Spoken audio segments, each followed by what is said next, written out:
Chevrolet in Camdenton is proud to present a Benny Broadcasting of the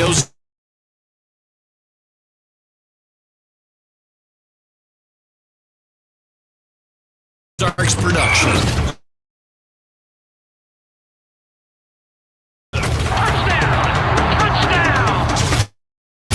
And welcome, everyone, to another presentation of School of the Osage High School Sports. I am Craig Allen alongside Steve Adams, Chris Rock back in the studio for us tonight as the School of the Osage Indians host the Southern Boone Eagles in the home finale tonight. The Indians, this is their last Tri-County Conference game of the season. Of course, Versailles left the conference. It has moved on, and I don't know, is it official? Can we say Fulton's joining the conference? You did. I guess I did say it. You did official, So, yeah, but you're also the one that said that the Royals were going to play on the same night as the Chiefs that time. So let's I don't know. But my corrector's not listening tonight. It's a couple boosts down. He's busy. He's busy. So, yeah, it's the final conference game of the season for School of the Osage, taking on Southern Boone. School of the Osage coming into tonight a record of 6-1. And for the first time I can remember since covering School of the Osage football, they are ranked in Class 4 state rankings. They are ranked 10th. And, again, that's the first time that they've been ranked. And all the time I've been calling them on the air, so that's kind of exciting. It's been a great season. They're taking on 5-2 Southern Boone tonight. Southern Boone themselves also ranked in Class 3. They are the 9th-ranked team. Last week, Booneville was ranked 10th, so we're moving up. We'll just keep playing one more. Next week we'll take on 8th if we win until we'll take over Class 3. But Did you catch what St. Francis Borgia was ranked? they're up there. They are up there pretty close to number 1, I think. Yeah. So, that's 7-0. That's where we'll be next week. This game, probably more so than next week. Well, I don't know. They both will. Big-time district implications. I don't want to sound whiny. I don't want to sound like I'm complaining, but certainly maybe the most competitive and strongest district in Class 4. I was actually going through them earlier this week and looking at all the different districts. And while the records might not be to them, might not be over the crazy threshold, there are some really good teams in this district, Steve.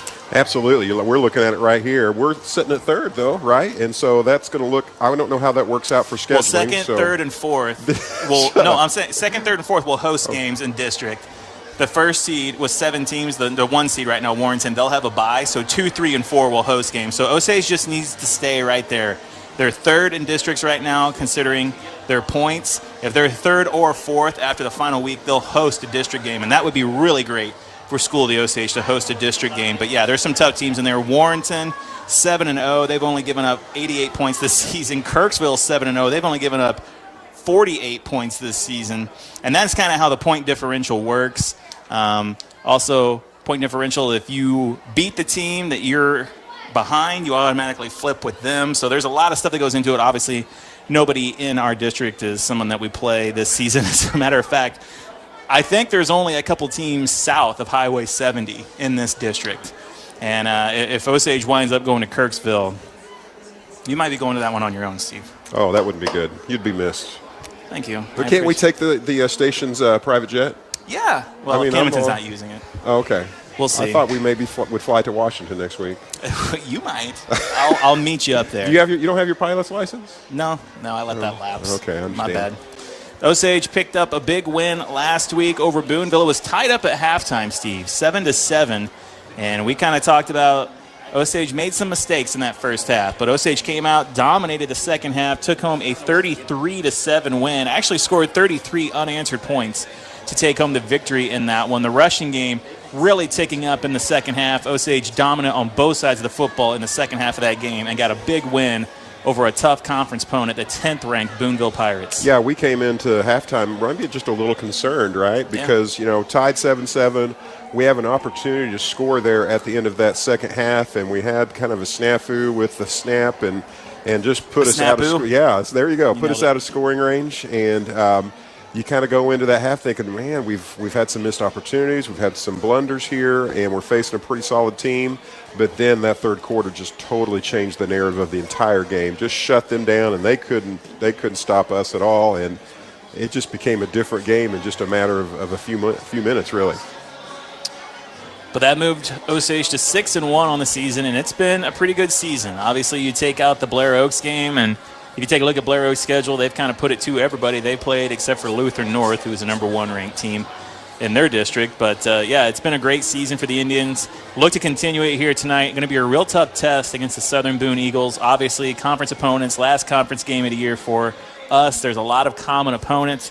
Kind of hard to glean anything. They beat California a little handier than we beat California. But wins were pretty steady across the board as far as point differentials went. Yeah, the only exception to that, and this is one we're having a hard time making sense of, is the Booneville game, which, like you said, thanks to that second half, 33-7, that was a big win. And Southern Boone lost to Booneville 3-13. Low-scoring game, which not surprised by that necessarily. If you look at the scores of Southern Boone, their defense is stingy for sure. So I wouldn't be surprised by a little bit of a low-scoring game tonight. But, I just wonder what the mentality of our young men are. What is that going into tonight? They're playing against a Southern Boone team. They lost against these guys 35-14 last year. And so that's probably on the edge of their thoughts. But then, again, you look at that Booneville game, that has to give them a boost of confidence. And you just want them to have that just appropriate level of confidence, right? Don't get ahead of themselves. Don't get, thinking that this is a big game. This is a chance for them to prove themselves, a chance to continue this momentum. You look at our record last year, 4-7? I mean, this has been a big step in our program in the right direction. Like to continue that for sure. So Osage picked up the win last week over Booneville. Let's take a listen to the highlights of last week's game, take a break, come back, and get you set for kickoff here as the Indians get set to take on the Southern Boone Eagles right here on Cool 102.7 Sports. Touchdown! This handoff goes right side, Drake Williams, and he tries to get to the outside. Now cuts back in, inside the 10, the 5, touchdown. What a cutback. An 18-yard touchdown run. Maverick in the pistol. Takes a snap, hands it off to Williams up the middle. That's enough for a first down. Now some agile moves, gets a block downfield from Schreiman inside the 10, 5, touchdown. Aiden Williams, a 35-yard run on third down to put points on the board. Bishop takes a snap, hands it off to McDonald. Ball is loose on the deck, and I think Osage might have come up with it. A bad handoff, and Osage has the football. This is Drake Williams, right side, gets to the outside, now splits back in, breaks a defender into the second level, 20, 10, 5, touchdown. Handoff goes to Williams, now cuts back in.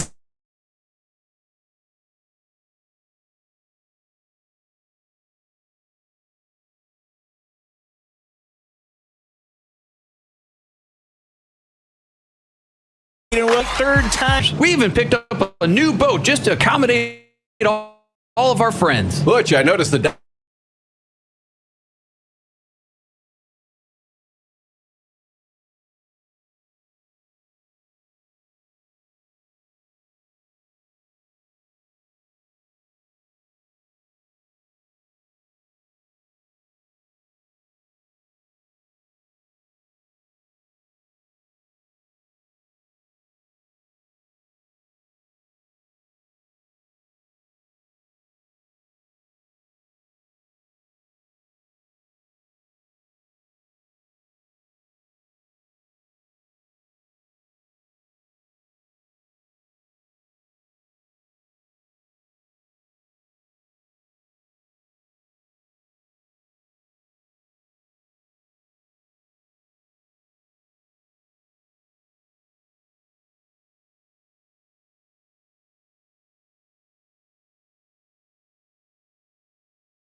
Stop your day.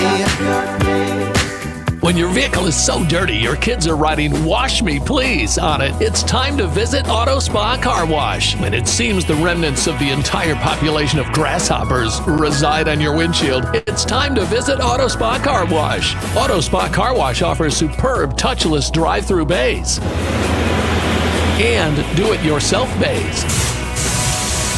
Auto Spa Car Wash is located on Highway 42 in Osage Beach, across from Lowe's.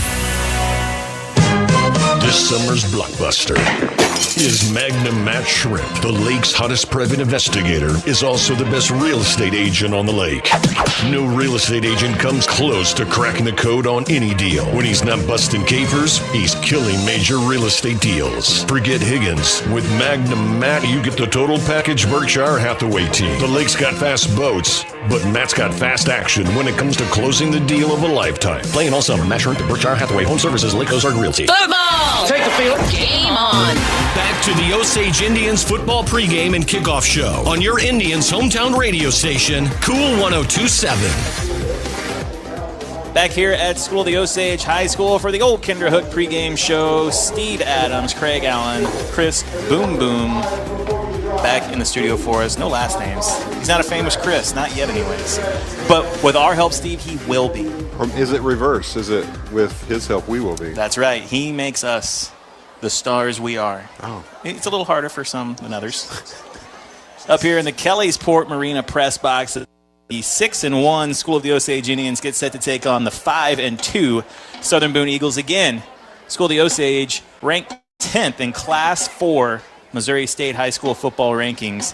Southern Boone ranked 9th in Class 3. So this should be a pretty good matchup between two Tri-County Conference teams. Two teams coming in pretty good records, and two teams are looking to get some win, or looking to get a win tonight and kind of shape their seeding for districts going forward. Yeah, both teams maybe with some reasons to have a little bit of a chip on their shoulder as well, in terms of, again, Osage trying to avenge that loss from last year, but then maybe Southern Boone has this thought, hey, we're the Class 3 coming against the bigger Class 4, and so we're going to relish that underdog role. And so I love the fact that both teams have a gritty, stingy defense, and so I think that makes for a great competition tonight.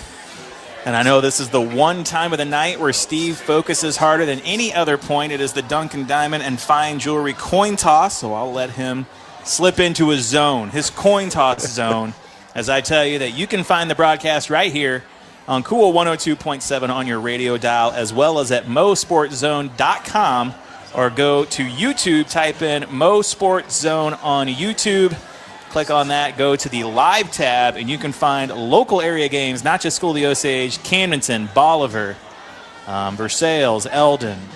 I think Waynesville sneaks on there sometimes. All kinds of local area live broadcasts. Every Friday night we'll have you through the postseason, where hopefully the Indians do well and can kind of shake it up and make some noise in their district. But it is going to be a tough road to hoe. It's going to be a tough game here tonight. As you said, I told you, Steve, he's focused. Osage wanting to get a win back from last year, went up to Southern Boone, and that game was actually pretty close.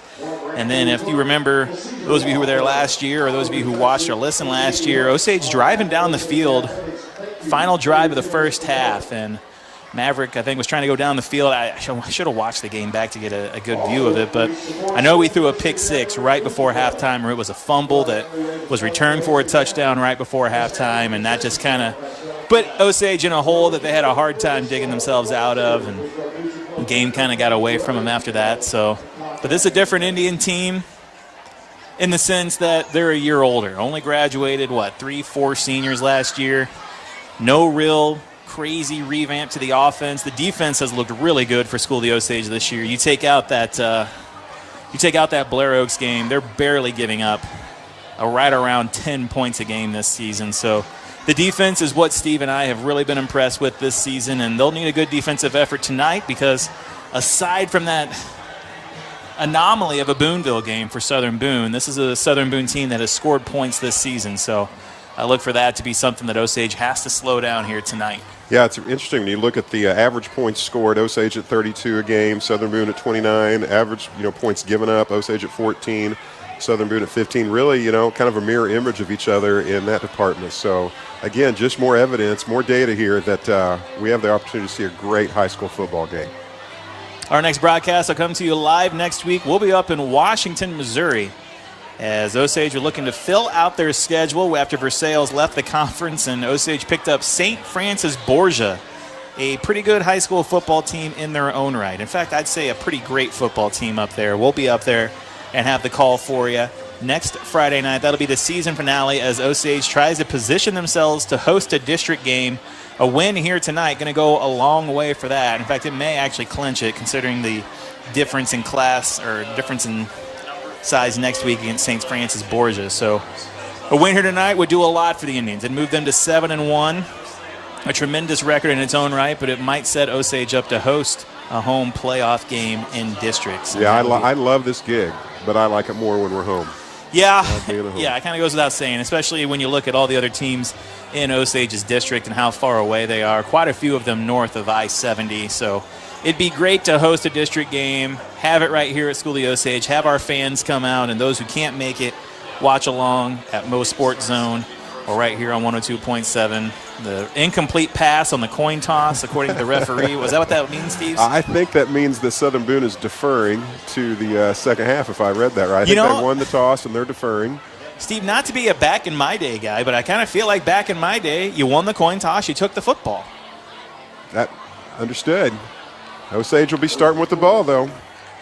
And now Steve can take it easy for the rest of the night. He has locked in for the coin toss. That is the Steve Adams Duncan Diamond and Fine Jewelry coin toss of the night. It's a special moment. Maybe my favorite moment of the night because it's the moment where you try the hardest. So Osage will start with the football as we wind down the old Kinderhook pregame show. Get you set for the first quarter, brought to you by High Stakes, as the School of the Osage Indians get set to take on the Southern Boone County Eagles. And I tell you what, Steve, we talked about Brady Clark being a great kicker all season. I've heard through the grapevine that Southern Boone has a pretty good kicker in their own right. Well, I tell you, that's been a key of our success. I really feel like, Osage has a great, I think their bedrock is their defense. They have a very effective offense with the running game, but our kicking game has been right up there with everything else we do. I just feel like all aspects of our game have been good. So Southern Boone having good kickers is really going to help them kind of keep pace with us because I'm pretty proud of our kicker, Brady Clark. The bedrock. You just want to talk about the Flintstones so bad. I'm craving some Fruity Pebbles. All you talked about in the pregame was the Flintstones, and you love eating candy cereal. Captain Crunch is your favorite. That's not Flintstones. Well, it doesn't matter. It's a candy cereal. Kick is up and away, and this one is underway. Ball goes into the end zone, touchback, and Osage will take over 1st and 10 at the 20-yard line for the first time tonight. When do we fall back? You're talking about the time. Yeah, I'm tired of this darkness. I want it earlier in the day because that's what happens during fall back. I'm not in charge of that. This is where we're looking at daylight savings ending, right? Where we only have that daylight savings for just a few months. You get that extra hour of sleep. Oh, it's so good. It is. Then you wake up an hour earlier. Maverick back in the pistol. Motion right to left pre-snap. Takes a snap, hands it off to Aiden Williams, left side. Gets a block into the second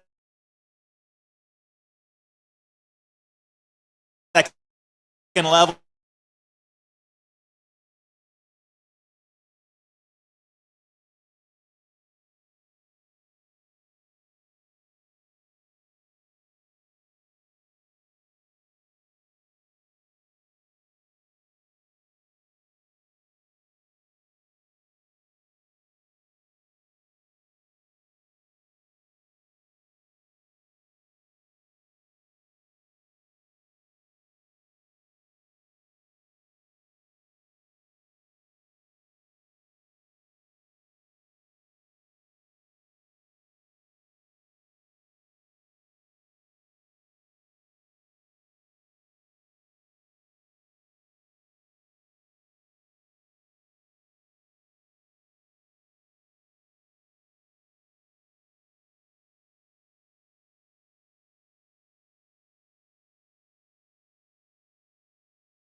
set up here early. A big run on first down last drive, but it has not been there so far.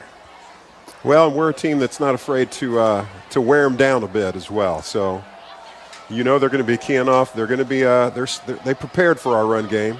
Let's see if they can have that quality defense the whole way. Maverick out to Noah Stevens. He slips around a man and is brought down. Good enough for Pacific Pools first down. And Stevens just cut out to the sideline. Maverick hit him perfectly. And then Noah slips off one defender, gets some extra yards, and that's a Pacific Pools first down. Sets up Osage 1st and 10 from their own 43. A good, 18-yard pickup here. Love to see that. We've seen Noah Stevens last week pick up some big conversions on first down. 1st and 10 for the Indians. Takes a snap. This is Aiden Williams going right side now, and he absolutely bowls a man over. That was Jace Wren, who was at the wrong place at the wrong time, and Williams knocks him to the ground and keeps going for a few extra yards. Right at the 50-yard line, it's going to be 2nd down and 3 for School D Osage. Yeah, call that a gain of 7. That young man was probably where he was supposed to be, but not really where he wanted to be, kind of thing. So the ball right at the 50-yard line now. 6 minutes to go here in the quarter. No score on the board. Maverick takes a snap, hands it off. Aiden Williams trying to go up the middle, and he's met right at the line of scrimmage and brought down. Maybe a gain of a half yard. So another 3rd down coming up for School D Osage right at midfield.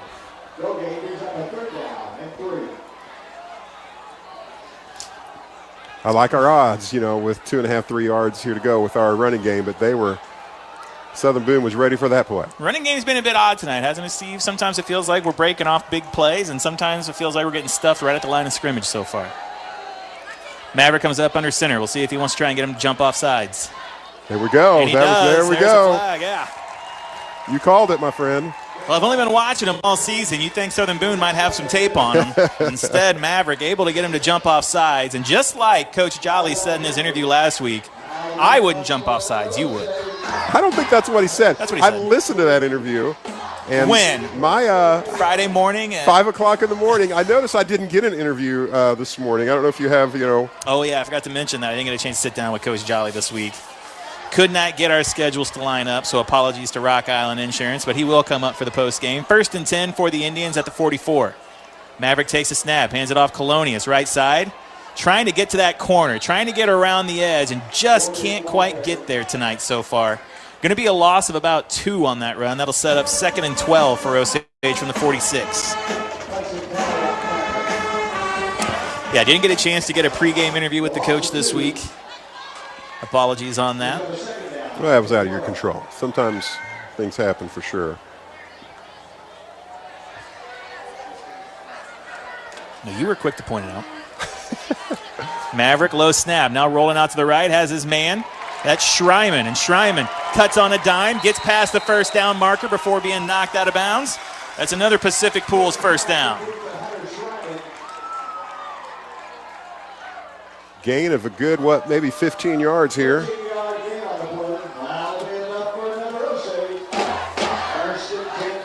And I loved it, we're really keying on, establishing that run and then, then going for the pass. We're having a hard time getting the run going, but the pass is still clicking for us. Ball at the 31-yard line, it looks like, of Southern Boone. Maverick back. Looking for a hitch and go with Stevens. He floats one out there to him, and Stevens goes up and makes the catch. There's a flag on the play, but Stevens comes down with it. And that's a touchdown for the Indians. So 31-yard completion. That was just an impressive play. Had to wait on it just a little bit, but Stevens just kept his presence. The defense kind of caught up to him, but he goes up to get the ball and bring it down right in the pay dirt there, right over the eye of the Indians' end zone there. Well done. Great connection by Maverick Trusty and Noah Stevens. Yeah, just a hitch and go route there for Stevens. It looked like he was going to cut back in with that curl, Steve, and took off down the field. Maverick hits him in stride, and it's going to be a penalty, pass interference on Southern Boone. Of course, Osage will decline that penalty, and Osage will score the touchdown to put them up 6-0. A big strike from the passing game for School of the Osage. Maybe working a little bit in reverse tonight. Maybe we're going to establish that pass and let him make some adjustments and then get that run game going.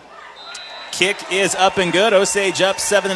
4:01 left on the clock here in the first quarter. Take a break. Back with Kickoff after this. You're listening to Cool 102.7 Sports. The focal point for almost any home is the kitchen.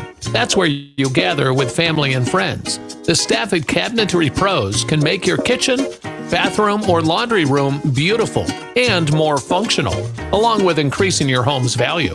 They offer products within everyone's budget and can help with remodels or new construction.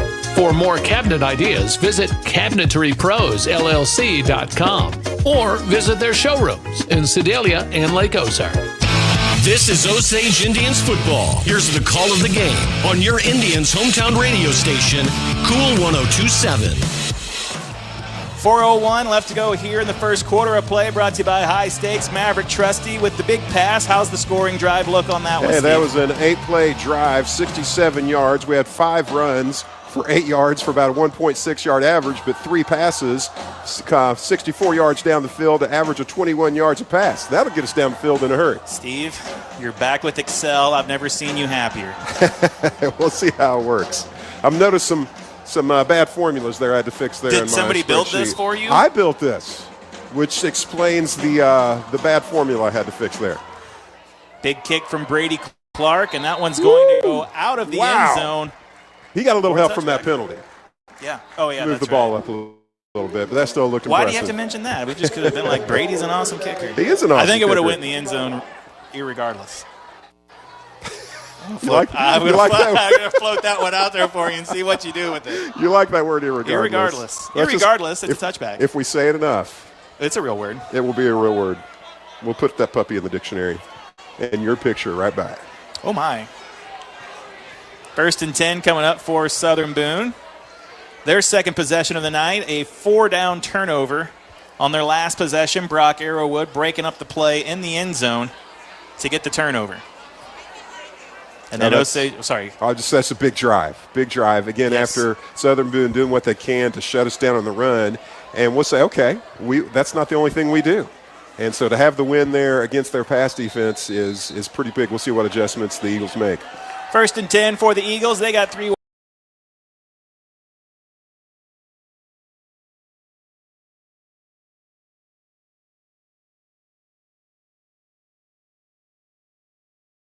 Takes a snap. And he's looking for a hitch and go with his man down boy. the sideline. And just off the fingertips, it looked like Braylon Alexander. No, Eli Piper. Might have had a step on Arrowwood there off the hitch and go, but didn't quite get the pass. We dodged a bullet there for sure. He had a step on him, and that pass I thought was pretty well delivered. Just couldn't bring it in. It was kind of placed right there perfectly at the sideline. Just at his fingertips, goes to the ground, and we kind of breathe a sigh of relief on that one. 4 wide receivers out, 5 wide receivers out. Now Shearer rolls out to the right. Hall chasing him down, looking downfield, and he throws it out of bounds. Incomplete on 2nd down. That'll bring up 3rd down. So Shearer rolled out to the right, and immediately Landon Hall was in his face. And I've never tried to throw a football with Landon Hall in my face, but it can't be easy. Okay, Rob Adams just confirmed that is not easy to do with a defender in your face. Thank you, Rob. You know, I bring him remember on for his Rob. expertise. Well, yeah, he was the official of rules, he was, right? yeah, he was so our if we rules had official. any rules, I'd love it. Glad he's back. Our football expertise up here in the press box today. He was negotiating for more money. That's why we missed him for the we had first few We had to games. set him out. He was a holdout at the beginning of the season. Some guys are like that. This is why we don't get a 3rd headset. Afraid to put them on to make us look bad. Trying to set up a screen. They do, and Wren just drops it. They tried to set up the screen. It might have been, a legal man downfield. I didn't quite see it get set up there, but before Wren could even catch the football, it bounced out of his hands. So 3 and out for Southern Boone, and they'll have to kick it away.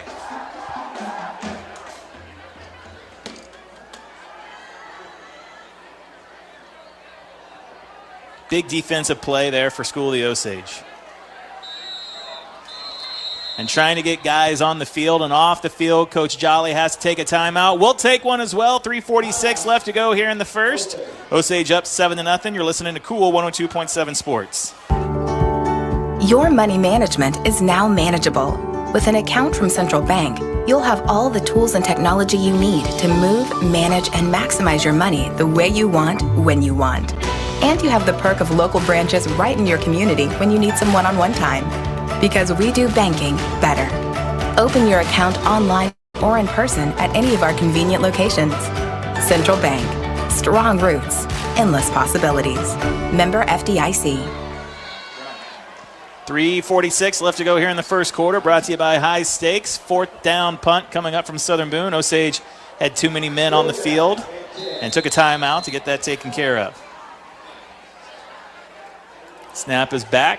Punt is away and off the side of the foot, and it's going to bounce out of bounds right at midfield and set up the Indians with good field position. Yeah, they couldn't have spotted that any better. That's right on the 50. We'll take that as a great start.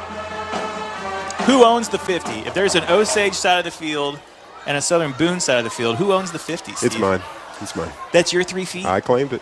Wow. I saw the sign up there that you do the curbside cleanup for the 50-yard line. That is your 5 and drive area to clean. It's hard to defend. Lots of action on the 50. There is tonight. There has been. Yes, we've said a lot. 1st and 10 for School of the Osage. Maverick takes a snap, hands it off. This is Aiden Williams trying to bounce it to the outside. Gets to the corner, now cuts back in and picks up about 7. It'll be 2nd and 3 for School of the Osage now. Clock ticks down here in the first. Osage with a 7-point lead gets into Southern Boone territory. Nothing's coming easy. Boy, had to fight for every yard there, Aiden Williams, but he's a smart runner. He knows how to find the lanes, and he just kind of kept pushing. He's a hard one to bring down. But we'll take a 7-yard chunk on 1st down every time. 7-yard chunk, my high school nickname. 2nd down and 3, Trusty takes the snap. Now he's going to hand off to Drake Williams, and Drake, trying to make something happen, goes all the way out to the sideline and knocked out of bounds. Going to be a loss for Drake on this one. And again, that's what I was talking about, Steve. It's been feast or famine in the running game so far tonight. And it seems like the success has come from the power of Aiden Williams, whereas the speed of Colonius and the speed of Drake Williams hasn't been very successful. The Southern Boone's been able to counter that pretty successfully. Do you think the speed of Craig Allen would help? I'm sorry? The speed of Craig Allen, do you think that would help? I'm sorry. I'm trying to process speed of Craig Allen. I'm not familiar. That's because I'm just a blur. You never catch me. 3rd and 5 for the Indians. Maverick takes the snap. Now he's going to hand it off to Williams, and Williams into the 2nd level, and nobody's bringing him down. He's at the 25-20, still fighting with defenders, and eventually gets knocked out of bounds inside the red zone for Pacific Pools 1st down. And that was just Williams running hard on that play, Steve. Yeah, from the 45-yard line all the way down to just about the 15-yard line. 35-yard gain. We'll take that. Into the Winter Shelton Real Estate red zone. 1st and 10 for the Indians at the 14. Great run there from Williams. Running it on 3rd down and about 7 kind of made you think that Osage was going to go for it in that area of the field anyways. And a pretty average running back goes down way before that. Oh, yeah. But he's just hard. I mean, he is running kids over. And right here on 1st down, runs over more defenders on picking up 9 yards and getting to the 5-yard line. That sets up 2nd down and short. Osage can pick up the 1st down inside the 5. So 2nd down and 1 here inside the Winter Shelton Real Estate Group red zone. I love to see that we're answering that drive where we had to depend upon the pass there. Now we're just riding the back of Aiden Williams. And now Williams cuts back inside. That's probably going to be good enough for a 1st down. And I think they're going to give it to him, so it's going to be 1st and goal coming up. And it is a Pacific Pools 1st down. So 1st and goal inside the 5.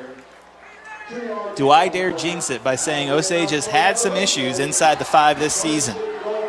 I'm not going to say that. Here's what I'm going to say. If you give, I'm going to blame you if you give Osage the ball on the 4-yard line and say you've got 4 plays to get 4 yards, I'm rooting for Osage every time. Okay, it's not like I'm not rooting for Osage. Maverick looking to throw, rolling out, has Schreiman up in the air and comes That's a touchdown, down with baby. it. So off the play action, Schreiman goes up, gets that one, and Trusty has his 2nd throwing touchdown of the night. Wow. And that was a tough reception. I mean, Schreiman was just kind of at the edge of the action, had to kind of come up and jump above his defender and bring it down. That was not an easy one to bring down right there at the goal line. And listen, that's not where you expect Osage to run play action. So a good play call there, good execution from the Indians. And they put it in the end zone for a touchdown. Extra point is good. 14-0 on the scoreboard. 1:47 left to go here in the first. You're listening to Cool 102.7 Sports. When the leaves begin to fall, there's one plumbing company that does it all. Four Seasons Plumbing, your hometown dependable and qualified commercial and residential plumbing team. No service call is too big or small. Four Seasons has qualified plumbers that arrive on time and get the job done right the first time. So when winter comes, be ready with Four Seasons Plumbing, your trusted plumbing team since 2002 and big supporter of the Camdenton Lakers and Osage Indians. One call to plumb it all. 348-2093. Look them up online. That's Four Seasons Plumbing. Let's get back to the action of Osage Indians football. Here's the call of the game on your Indians hometown radio station, Cool 102.7.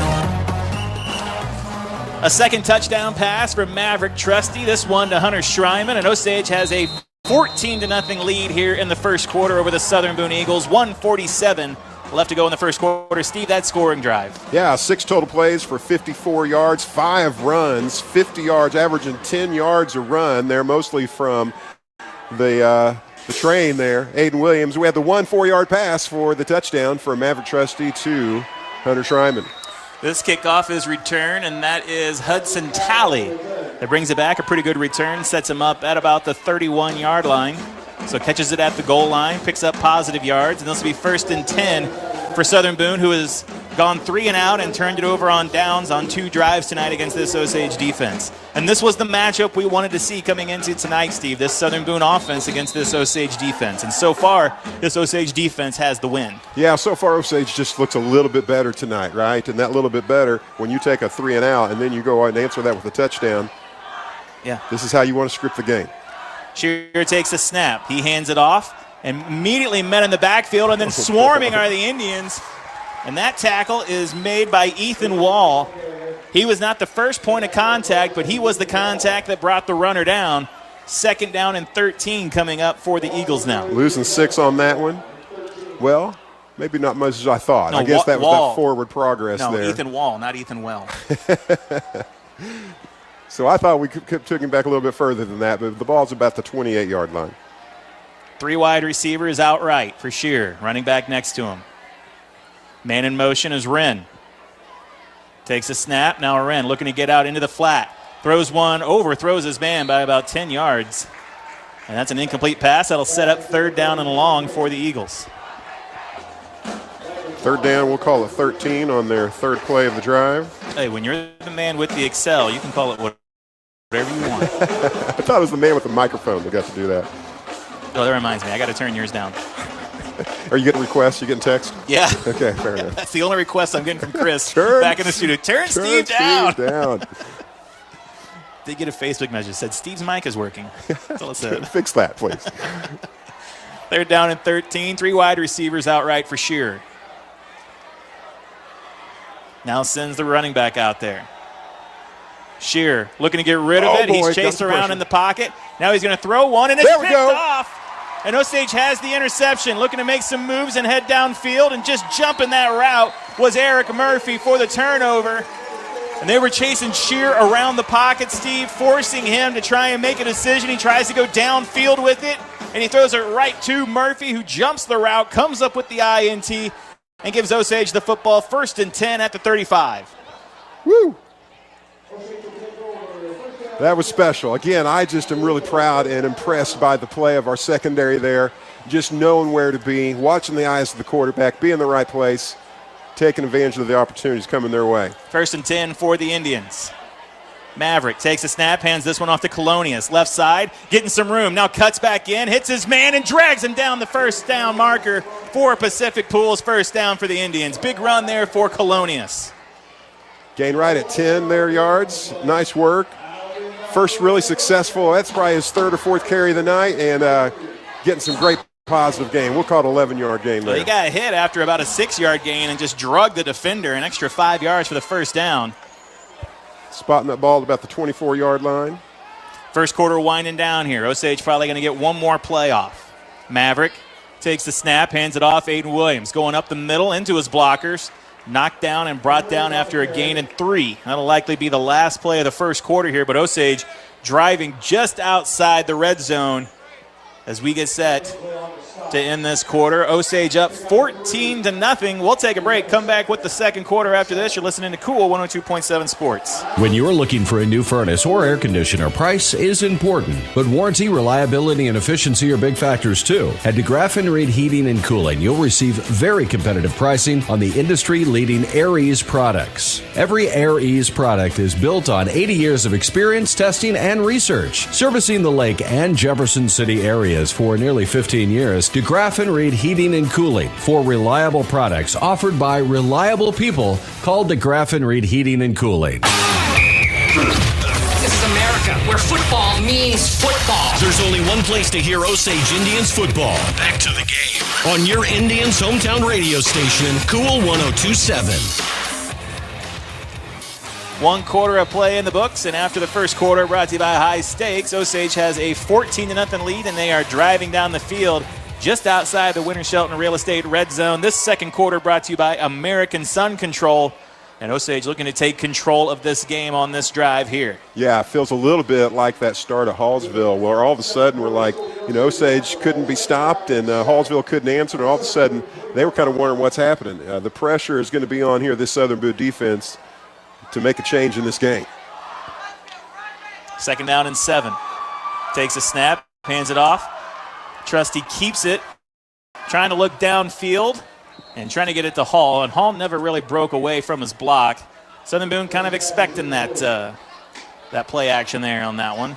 Nice job by Maverick to put it in a spot where no one was going to get it. We saw Shearer on the last drive try and do the same thing, and he put it in a spot where Eric Murphy came up with it. Problem is, Eric Murphy is a school of the Osage Indians, Steve. Indeed. I'm familiar. Oh, okay.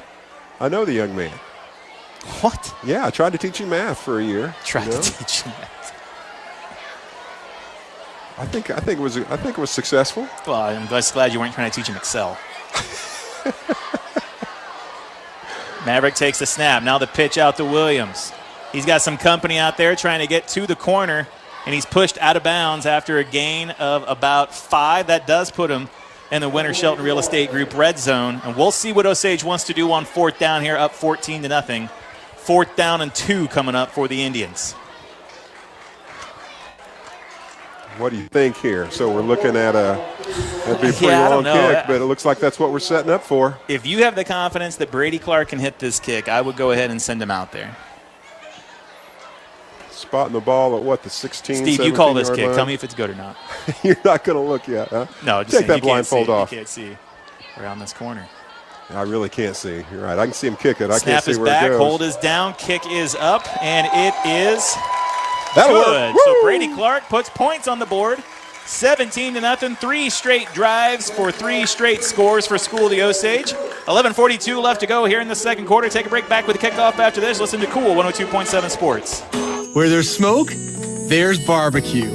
Hi, I'm Greg Dierberg. You heard that right. No liquid smoke flavor at Dierberg's.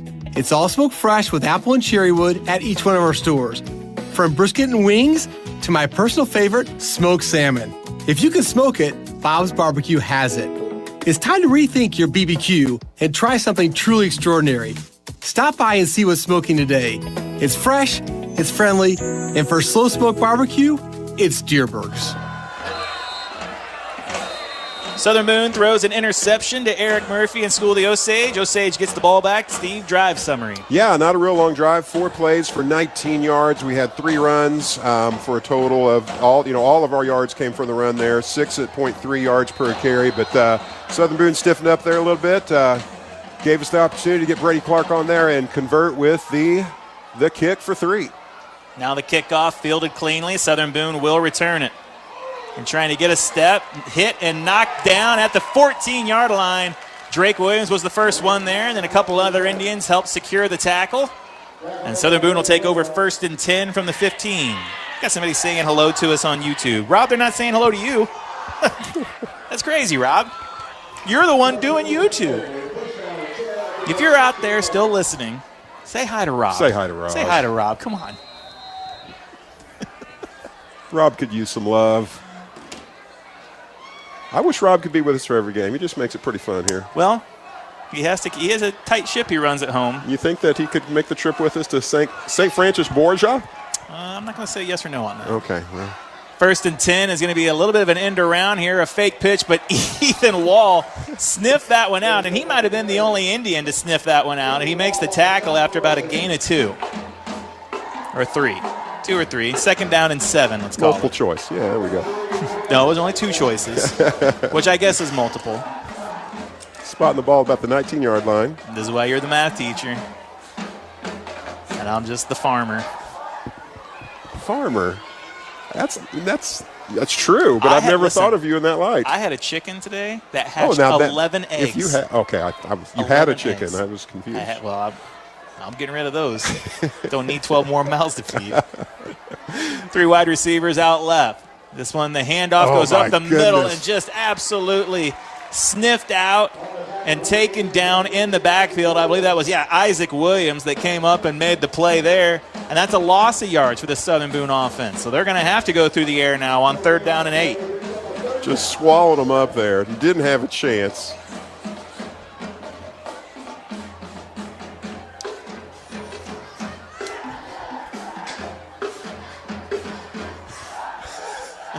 Three wide receivers out left. 2 outright, 5 out, 4 Shearer. Takes the snap. And now here comes the pressure. They got to bring another man up. Shearer wants to run with it. That was Williams came up short there. Borderline late hit there. Borderline, no flags in the air, so we're going to say it was all good. The Shearer can only get 2 yards before being brought down, so that'll bring up 4th down and 5. We got an interesting comment here on our YouTube chat. I don't know if we can say that on air. I don't think Rob has a pen. Kick is back, or kick is up. And through the air, Schreiman calls for the fair catch, and he'll take it. And that'll set up Osage. Yeah, I got a question. I just got a message as well, Steve. They said Farmer Craig. Farmer Craig? Like they don't believe that. Oh, it was a question mark. Yeah, I got like 61 chickens, 9 goats, 4 horses, 2 dogs, 8 cats. I'm not done. Old McDonald. Old McDonald had a farm. You don't have to expound on that. And Kreger was his name-o. I just combined a couple things there. I don't need all the farming stuff. Just give me a box of Fruity Pebbles. I'm good to go.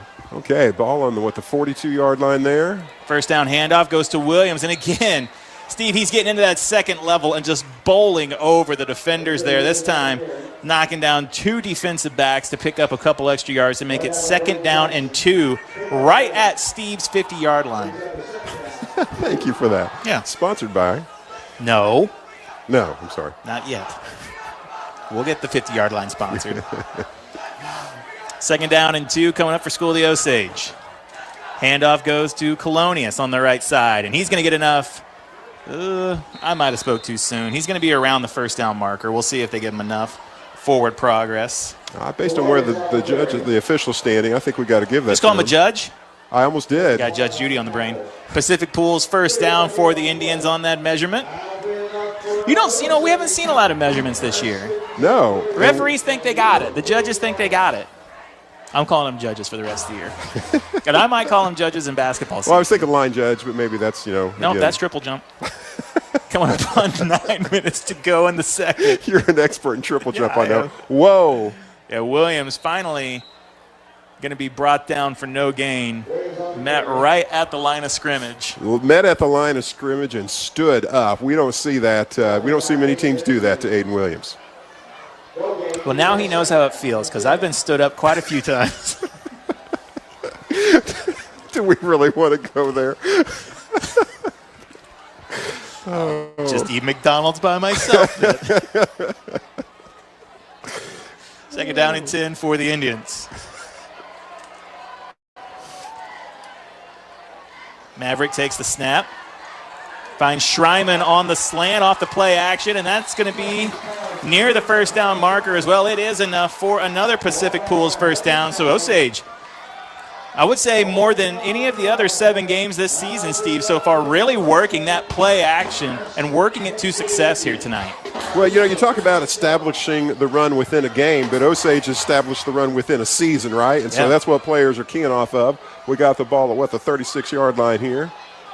Now this handoff, Drake Williams, right side, tries to slip through the line of scrimmage. He's hit after a couple yards and brought down. That'll bring up about 2nd and 7 now. Second time that Williams has touched the ball. Drake Williams. Yes, Drake Williams, sorry. Got to specify. Yeah. Thank you for that. Williams. Drake Williams. Hey, if I just say Williams, I'm more likely to be right. Yeah, you're correct. It's like saying Beanland in an Eldon game. That's true. That's very true. 2nd down and 7 here, Osage. Their 6th play of the drive. Maverick under center.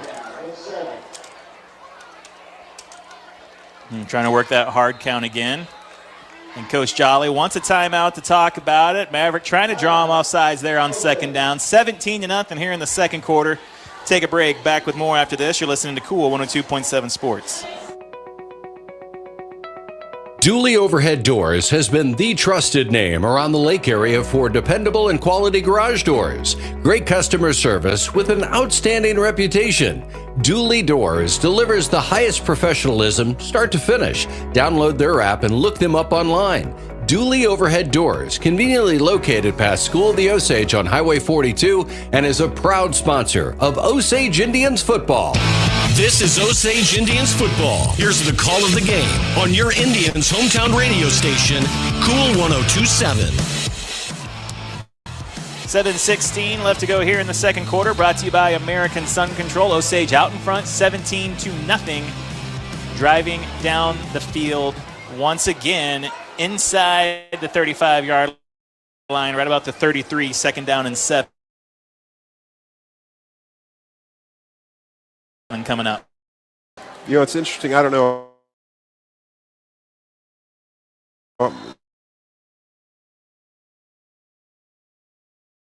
Maybe I'm just cautiously optimistic, but it feels like a close scoreboard up 17-0.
Snap, hands off right side. Williams has room over there.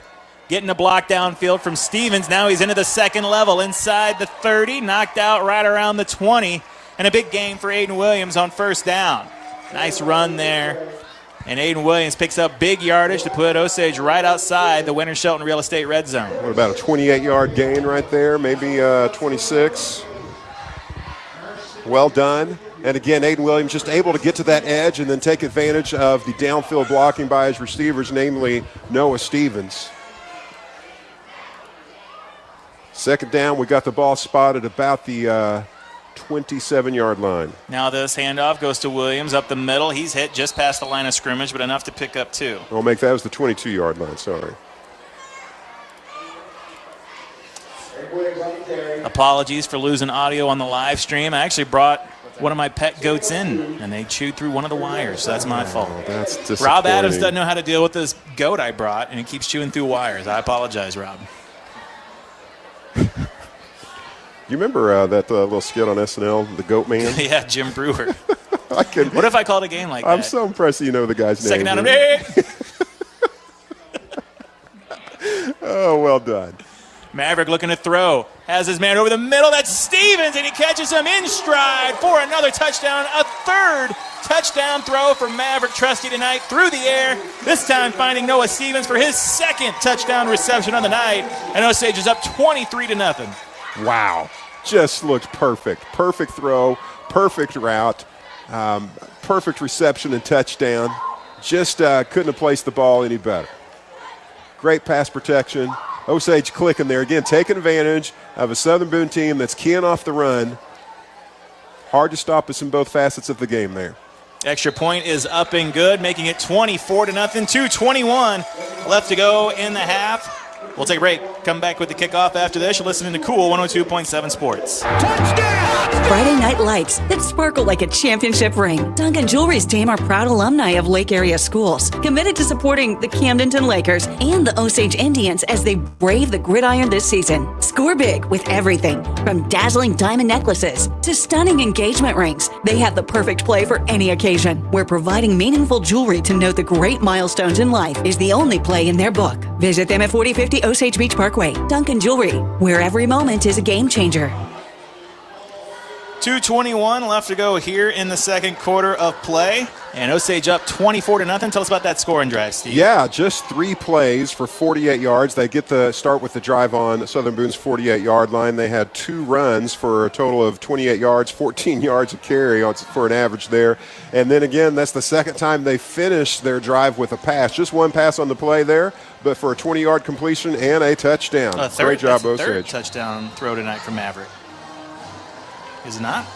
Well, I was just saying the second time that they've ended the drive on. Well, is that the third drive in a row they've ended on the touchdown there? Well, I mean, Schreiman has 1 and Stevens has the other 2. I guess you're right. I just like the fact you had that one drive that they kind of went to the pass several times, and this is the second drive they run, and then, hey, we're going to catch off guard with that pass. Southern Boone lets it bounce in the end zone, so that'll be a touchback, and they'll take over with 2:21 left to go here in the quarter. Yeah, Southern Boone, the Eagles just looking for something good to close out this quarter with. To staunch the bleeding, Steve. Right, and they're just, they know they have the chance to come out with the ball at the beginning of the third quarter. So if they can just get something here positive, that's a chance for them to turn. Well, we talked about them momentum. wanting to get points on the last drive. Right. They punted it, and then Osage scored. So a terrible scenario for the Eagles. Southern Boone will get the ball to start the third quarter here. 5 wide receivers out.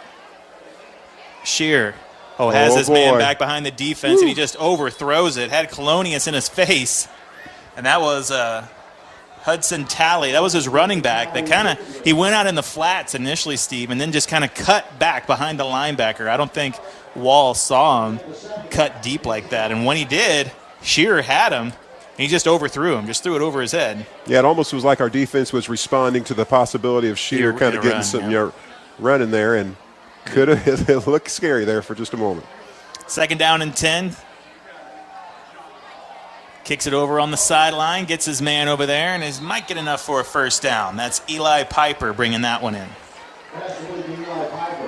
And it is enough for a first down. So it'll be 1st and 10 for the Eagles at the 31.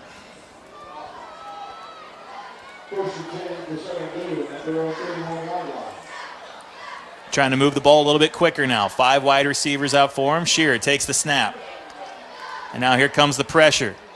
And he throws one down the field. Oh, man. And it just went over Drake Williams' hands, and it went through the hands of Hudson Talley. So again, Talley cuts deep, gets behind the linebacker. Shearer tries to get out to him. And I'll be honest with you, Steve, Talley probably should have brought that one in. Like, Drake tried to get a hand on it, and it just went off of his fingernails.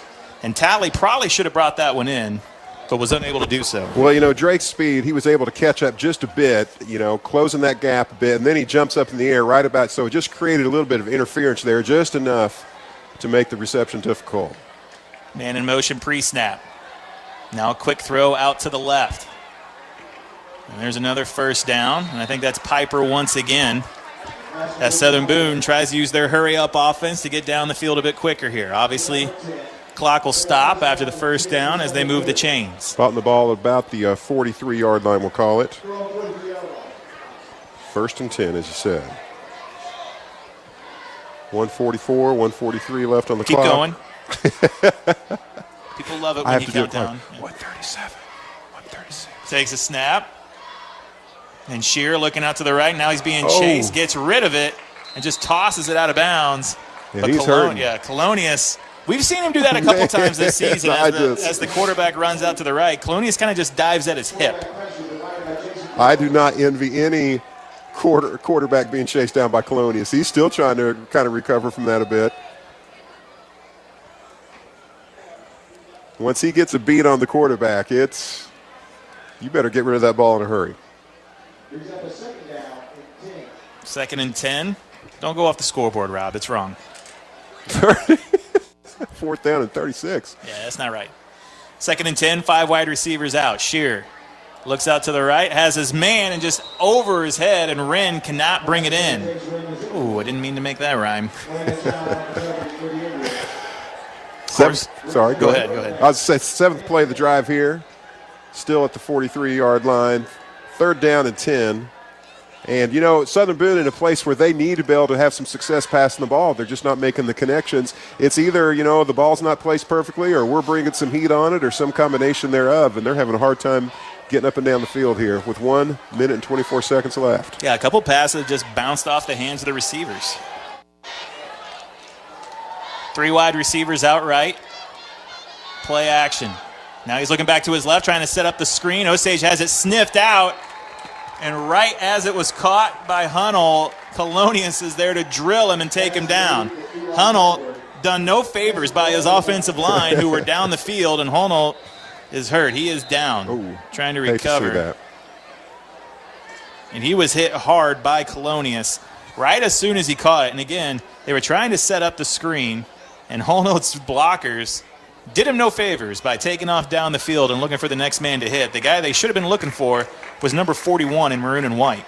Yeah, I think the young man's going to be okay. Almost looks like he got the wind knocked out of him. And certainly that's, as he's kind of jumping up to bring that ball in and Colonius just hits him right in the midsection. That's a vulnerable place to be, I'll say. Yeah. Tough spot. That's your Lake Regional medical injury update, courtesy of Dr. Steve Adams. Yeah. His doctorate is in breakfast cereals. Interesting, Steve. One of the most underrated breakfast cereals? Oh, you're going to say something healthy like grape nuts, and it's going to make me mad. No, Golden Grahams. I'm a big fan of Golden Grahams. Okay. I like Golden Girls. Do you? Thank you for being a friend. They should somehow unite. Golden Grahams and Golden Girls. Yeah, I feel why like was that? Well, that's just a marketing standpoint. You got to put something together. I like Blanche. Who was your favorite Golden Girl? She was the one that she was very social, right? She was crazy. She was always up to no good. Who was the oldest? Or what? She was the one who kind of they played as the oldest lady. Yeah, because she wasn't that old. Yes. Wasn't doing our Golden Girls trivia as this punt is down near the 10. It'll be 1st and 10 for the Indians with 38 seconds left here in the second quarter.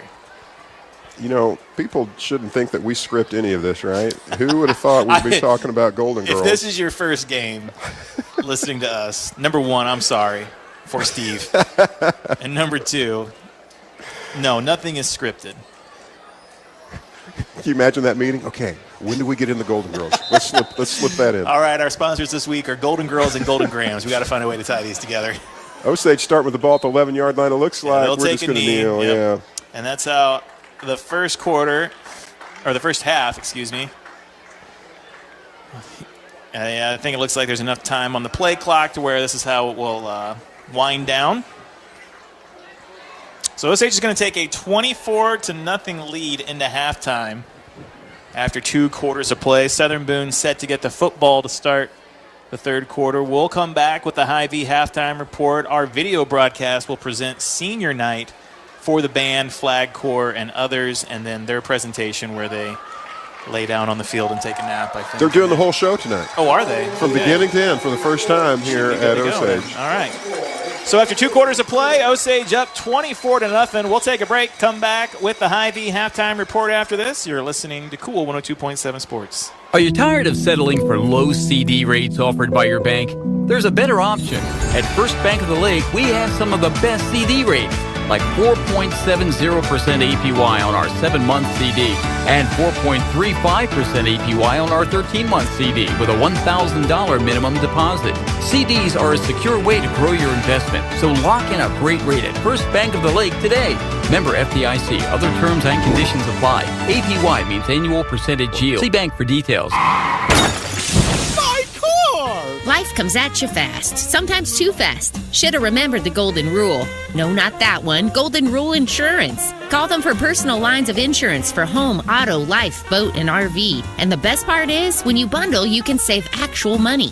Golden Rule staff are educated and trained to ensure their customers have the very best service. Find personal lines of insurance that work for you. You can find them on Osage Beach Parkway in Osage Beach. Golden Rule Insurance Agency. Coverage you need, people you trust. High-tech collision and auto body repair. Serving the lake for nearly 30 years. Always there for you. Towing 24/7. High-tech has the best in complete collision repair. The lake's one-stop shop. Accidents are scary. Repairs shouldn't be. Proud to support Lake community and Camdenton and Osage football. Go Lakers, go Indians, go High-tech. High-tech auto body and towing.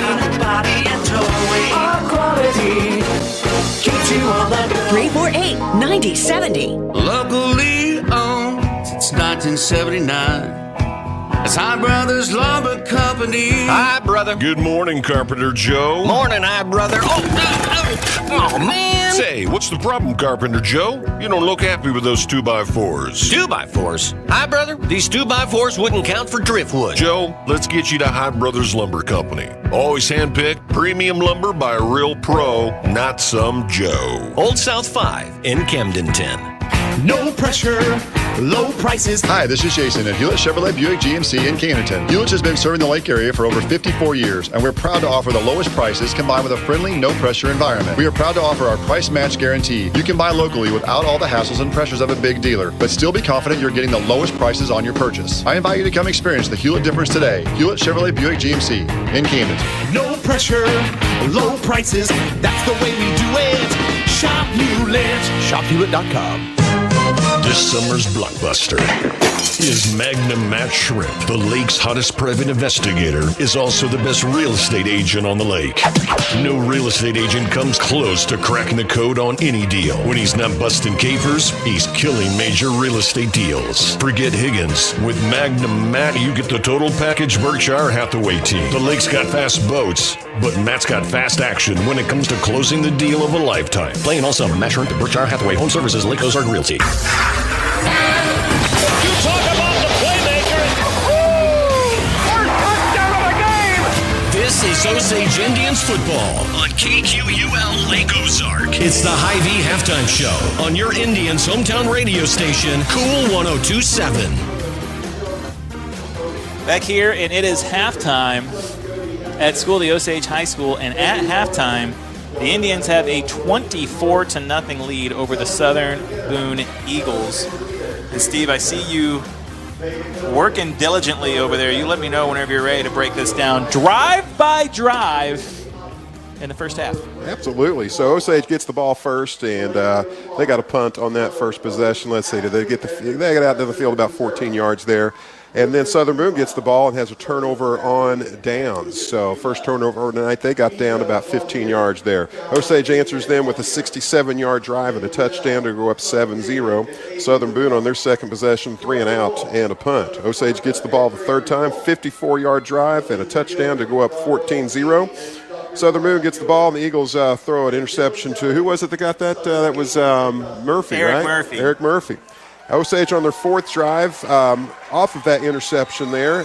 Southern Boone slowed them down a little bit. Osage moves the ball about 19 yards, but then on the fourth down, we send Brady Clark out there, and he kicks the field goal. What was the yards in that field goal, do you recall? I don't know. It was around 30. He kicked it from like the 25 or so, didn't he? Yeah, I think so. I think that's right. So that'd be like a 35-yarder-ish. Good, healthy kick. Nice job. And then Southern Boone on their fourth possession of the night go 3 and out again. So now the score is 17-0. Osage with their second punt of the night on their fifth drive. And then giving the ball there to Southern Boone. They get 10 yards down the field, get one first down in that drive, but then punt the ball for the third time of the night. Osage gets the ball for the sixth time for a 48-yard drive down the field, going up 24-0. Southern Boone on their sixth drive of the night. They move the ball a little bit through the air, 26 yards down the field, but then have to punt for their fourth time of the night. Osage gets the ball one more time, just a couple kneel downs to close out the half, and here we are at 24-0 in favor of the Osage Indians. 3 passing touchdowns from Maverick Trusty, 2 of them to Noah Stevens, 1 of them to Hunter Schreiman. Obviously the most productive passing half that the Indians have had this season, using the run game and the play action to their advantage. Trusty has been on with his passes. The big play to start it out and get Osage in the end zone the first time to Noah Stevens, that hitch and go route, and then just dropping it in the bucket, Steve. Trusty puts it right in Stevens' midsection for the touchdown. The second time, Schreiman does the Schreiman special where Hunter leaves his feet and jumps up in the air. Maybe didn't have to, but that's the Schreiman special, jumping up in the air to bring that one in at the goal line off the play action. And then the big one, or not the biggest one, but the big one there towards the end of the second quarter, Trusty finding Noah Stevens over the middle. So 3 through the air in the first half. And listen, don't take this the wrong way, but if betting on high school games, if you got betting odds saying Osage would throw three touchdowns in the first half, you probably would have got really good odds on that one, because that has not been the Indian offense this season. Yeah, and as you noted, that doesn't mean that our bread and butter tonight has been the passing game. It's just taking advantage, those opportune play calls at the right time, and just using our athletes. A lot has to come together, right? You got to have coaches confident in your talented skill players to call those plays at the right time. But again, it's Aiden Williams and Jason Cloney is getting us up and down the field through those runs, and just at that right time when, Southern Boone has to make those adjustments to slow us down the run, that we're like, hey, we got some athletes out here that you've got to deal with, and they're not able to respond at the right time, and we're scoring. Again, we thought tonight could be a really tough, close game, and it still can be. We've got a whole half of football left to play, but everything's going Osage way so far. Do you think this is what Southern Boone expected coming into tonight's game? No, they couldn't have. They couldn't have, and have the confidence to be in the game, right? Again, to even give up 24 points in a game, I don't think a Southern Boone Eagle team thought, hey, we're going to give up 24 points in the first half. That's not how they play defense. They're only giving up 15 points in a game, right? So, and no, I don't think if they were going to give up 3 touchdowns in a half, they thought that would be through the air for sure. No, we didn't really know what to make of that Southern Booneville score, 13-3. Southern Boone lost to Booneville earlier in the season. Of course, Osage beat Booneville last week, 33-7. So, if you were wanting to use the transitive property, it was there to look at, but it was just hard to tell because Southern Boone had scored so many points, throughout the rest of the conference games, and really just kind of been lopsided scores. So to come out and be shut out here in the first half, probably not what Southern Boone expected. They're probably going to look to make some adjustments here at halftime, and they'll get the ball to start the third quarter, and they'll want to come out and make a statement, and it's going to be real big, that first possession of the third quarter. Southern Boone wants to put the ball in the end zone and get themselves back into this game. Yeah, and I don't have the official total on how many offensive yards Southern Boone has generated here, but I'm looking probably around 50-something yards here in that first half. Right. They had a good first drive. where they kind of got some positive plays, and Shearer was able to find his guy down the field, and they got gifted with good field position off a trusty punt, but then Maverick came back and pinned him deep later inside, and then first, I tell you what a big part of this has been too, and it's kind of something that we haven't really touched on, but Osage has repeatedly put Southern Boone in second and third and long. Southern Boone has been trying to run the ball on first down, but Osage has just been in the backfield, taking down the runner, making the situation a little tougher for the Southern Boone offense. They have been in second down and long and third down and long multiple times tonight, and it's tough to execute, and it's tough to get first downs when you're looking down 2nd and 14 and 3rd and 12 and down in distances like that. Yeah, when you're having to throw the ball against an Osage defense that knows you're having to throw the ball, and you've got Jason Colonius coming in bringing some heat, and you've got a talented secondary there, it's going to be tough. Now, let's say this, though. I would suggest that Southern Boone has missed some opportunities. Yeah, I'll there have agree been with that. times when we've had some of their receivers get behind us, and they just couldn't convert. They just couldn't make it happen. And, 2 or 3 of those plays makes a big difference in this game. But you also take a look at that first drive of the night. Osage had Landon Hall back behind the defense and what probably would have been a touchdown. So they could have scored on the first drive of the night as well. But as much as this game at times is about the missed opportunities, it's also about the execution and taking advantage of the opportunities. And this Osage offense has taken advantage of the opportunities given to them. I know it's impossible to keep a stat like this at this level doing what we do, but yards after first contact have to be through the roof for these Osage running backs tonight. They have been hit at the line of scrimmage and sometimes even in the backfield and still churned out 8, 9, 10-plus yard gains after being hit. Yeah, and I especially want to brag on Aiden Williams. I don't know how you scout for a guy like that, right? I mean, you can talk about him all day long, but how many high school teams have a running back like Aiden Williams that you can prepare against, right? You can talk all you want, but when he's coming at you and you're having to try to bring that young man down and you start feeling that, okay, now we know the difference between practice and the real game. Hy-Vee halftime going on here. The Osage band on senior night doing their full performance that they do at contest. Yes, they've had one contest last Saturday. Where did they go? Ashland, I believe. Did they go to Southern Boone for the contest? Wow. But they had all kinds of success. I'm not sure exactly what the numbers were, but they brought home all kinds of trophies. And I think, I don't know if it was first in everything, but, maybe someone who knows us can give us some information via text here. But I just know they had a very successful weekend. And I believe, gosh, are they going to Reed Springs tomorrow? Here's the deal about this band. They're going to be here late tonight. As a pet band and then as the halftime show, and they're going to stay throughout the game. Then they're going to have to pack all up and get their stuff ready to go on a road trip tomorrow down south and perform and compete. So they've got a long weekend here, a lot of talented young Osage Indians here who give a lot to each other and to the band and to our school. Under the leadership of one of my favorite guys, Jeff Kyle. Just a great man, a great contributor to our community, to our school. I don't know how many years he's directed our band, but it's been a good number of years, and he does a lot to make us better. Well, a great performance there at halftime from the Osage band. Last week, the school of the Osage Indians got the win at home over Booneville. Let's take a listen to some of those highlights, take a break, come back, and wind down the Hy-Vee halftime right here on Cool 102.7 Sports. Touchdown! This handoff goes right side, Drake Williams, and he tries to get to the outside. Now cuts back in, inside the 10, the 5, touchdown. What a cutback. An 18-yard touchdown run. Maverick in the pistol. Takes a snap, hands it off to Williams up the middle. That's enough for a first down. Now some agile moves, gets a block downfield from Schreiman inside the 10, 5, touchdown. Aiden Williams, a 35-yard run on third down to put points on the board. Bishop takes a snap, hands it off to McDonald. Ball is loose on the deck, and I think Osage might have come up with it. A bad handoff, and Osage has the football. This is Drake Williams, right side, gets to the outside, now splits back in, breaks a defender into the second level, 20, 10, 5, touchdown. Handoff goes to Williams, now cuts back inside, Aiden Williams, now cuts back in again and into the end zone. Third time tonight, third time this half for the Indians. Every day, your Jefferson City and Osage Beach Hy-Vee pharmacies are committed to your health and wellness.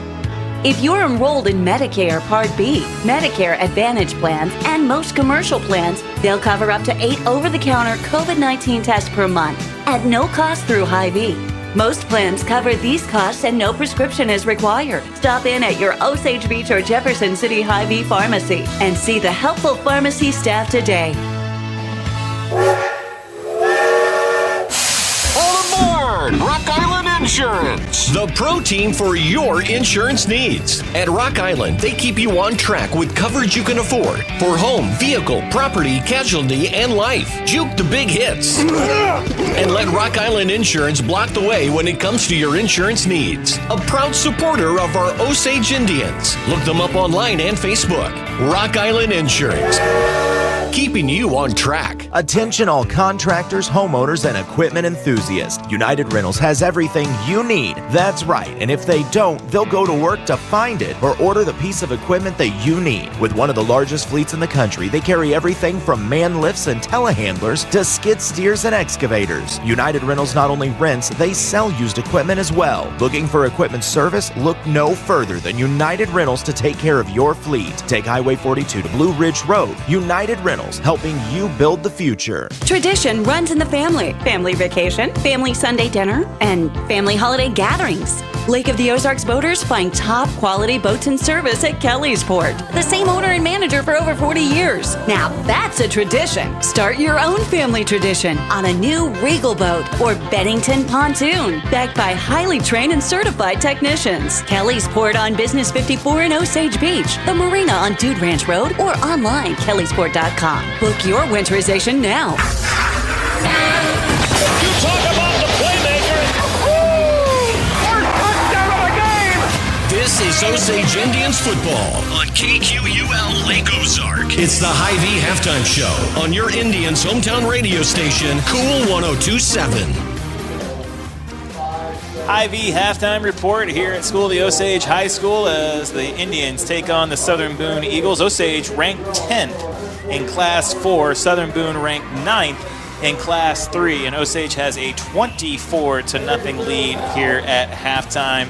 Other regional sports going on in the area tomorrow. Mizzou homecoming. They'll take on Auburn at home as they look to improve their record and move up in the top 25, sitting at 19th right now and 5-1 after their loss to Texas A&M 2 weeks ago. They bounced back with a win over UMass last week, and now they have Auburn, an SEC opponent, at home for homecoming tomorrow. That game will be at 11 o'clock. And then on Sunday, in the late game window, the Kansas City Chiefs will be out at San Francisco taking on the 49ers. San Francisco actually favored in that one as far as Vegas odds go, and you don't too often find a 5-0 or 6-0 team not being the favorite, being the underdog. Yeah, you know the Chiefs have to love that, though. A little extra motivation here. You're going to disrespect us. Okay, we can see what we can do with that. I'm pretty sure Mahomes' record when they are the underdog in a matchup is insanely high, like 41-1 or something crazy like that, I think I heard. So not good if you're a 49ers fan. But if you don't like the 49ers, it's great for you. Guess which one I am. Well, for this week. Well, maybe they'll tie. Will you be a 49ers fan this week? Okay, fair enough. I'm a 49ers fan. I like the 49ers. But I'm going to always go with, the Chiefs. The Commanders. Well, you had a Washington Redskins. So hey, that's true. And they are having – I've never been a Redskins fan. Or I guess Commanders fan. Jaden Daniels. But they're looking good.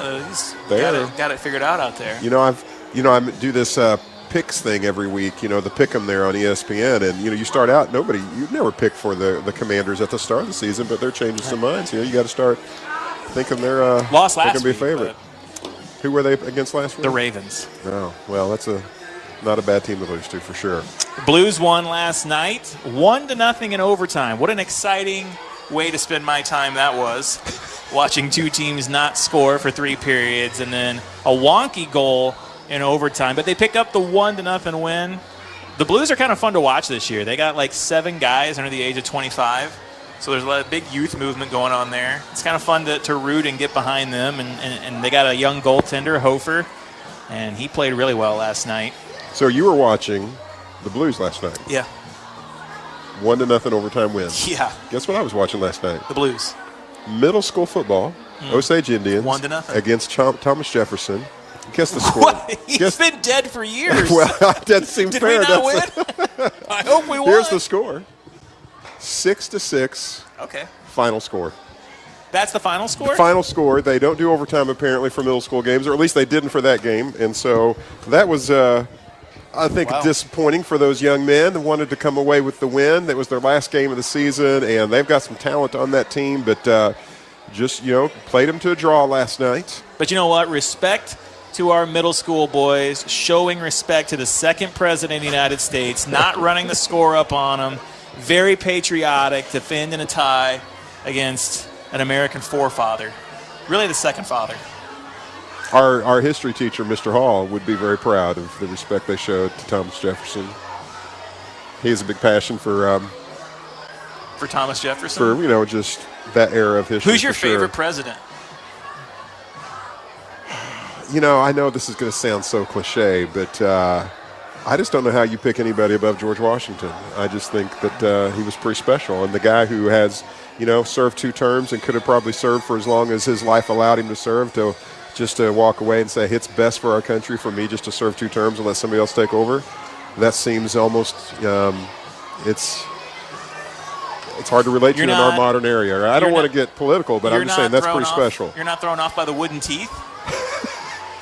What about the fact that he chopped down a cherry tree and lied about it? Should I judge him poorly because he had wooden teeth? Could I say, well, you were not a good president because you didn't have good teeth? I mean, I'm going to hold it against him. I'm going to go with William Howard Taft. The guy in the tub? Is that the guy?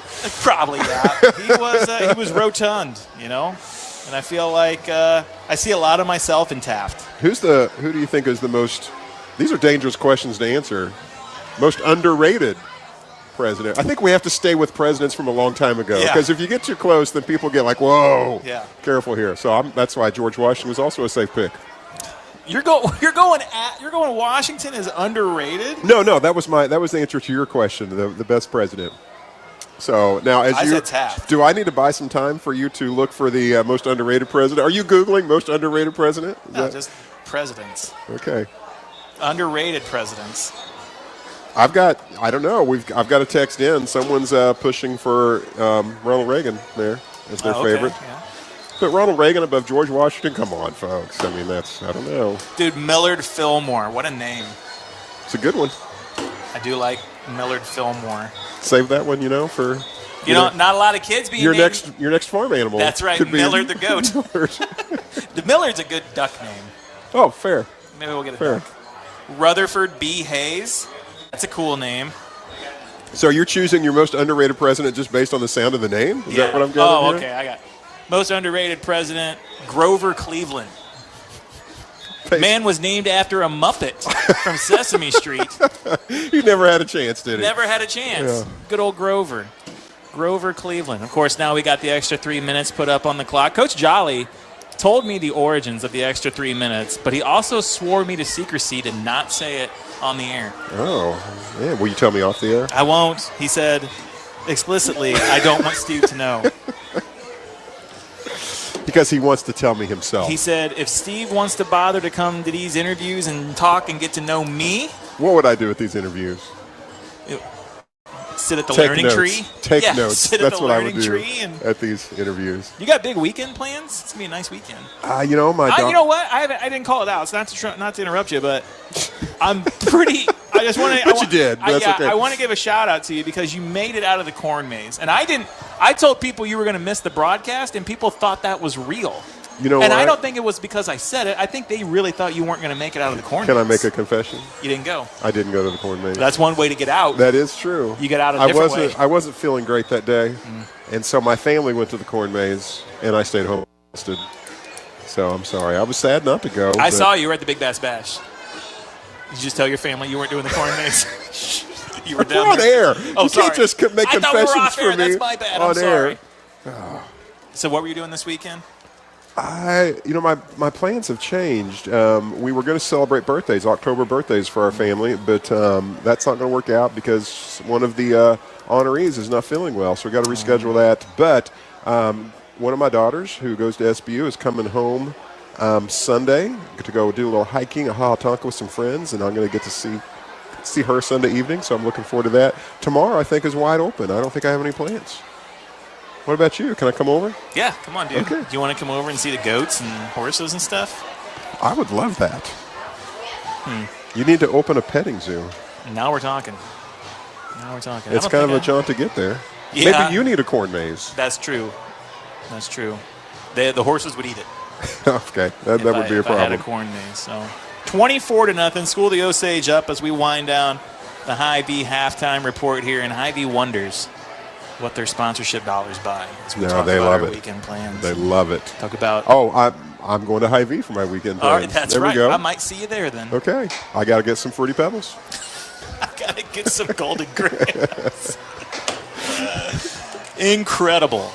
So Southern Boone will start with the football here in the third quarter. Osage will kick it away, and they'll try and hang on to this one. Again, if you didn't join us in the pregame, big-time district implications in this one, as Osage right now sits as the 3 seed in the district. Seeds 2, 3, and 4 will host the first round of district games. So a win for School of the Osage tonight could all but cement that. Osage next week will head up to Washington, Missouri. We'll have the call for you here as they take on St. Francis Borgia. And I'm not going to lie, St. Francis Borgia is pretty good. They have not lost a game. That's pretty good. That's how good they are. And we don't really know beyond that because none of their opponents are our opponents, right? It's hard to compare there, but they are looking pretty solid. One of our fact checkers here is telling us that George Washington didn't. It was a myth that he had wooden teeth. Was this guy a dentist? How does he know? Was he there? Are you challenging our fact checker? No, he's probably a history teacher. Yeah. Short kick by Clark, and it's fielded just outside the 10. And then met right around the 30 and fighting for an extra few yards. And that's where Southern Boone will take over for the first time in the second half. 1st and 10 coming up just shy of the 34-yard line. Listen, I'm just going off what my history teacher in junior high taught me about George Washington. You remember that whole unit on wooden teeth and precedents? It was, we spent a lot of time on that. Had a guest speaker as a dentist. And I thought you spent an odd amount of time on it, if I'm being honest. It was kind of odd when I made everybody put the wooden teeth in. You pass them around the room. Like I still have a splinter. Look. Probably wasn't, that was pre-COVID. Yeah. Way before COVID, so you could do stuff like that. Man in motion pre-snap. Shearer, he's going to keep it. Looks to go up the middle, and he's met by a couple Indians and brought down after a gain of 1. Third quarter brought to you by Berkshire Hathaway and Matt Schrimpf. Rob Adams has moved to camera duty. You can send your complaints to admin@camera.com, and he will get back to you. Second down and 8. Shearer. This time he's going to hand it off on the sweep and immediately hit and brought down. Of course.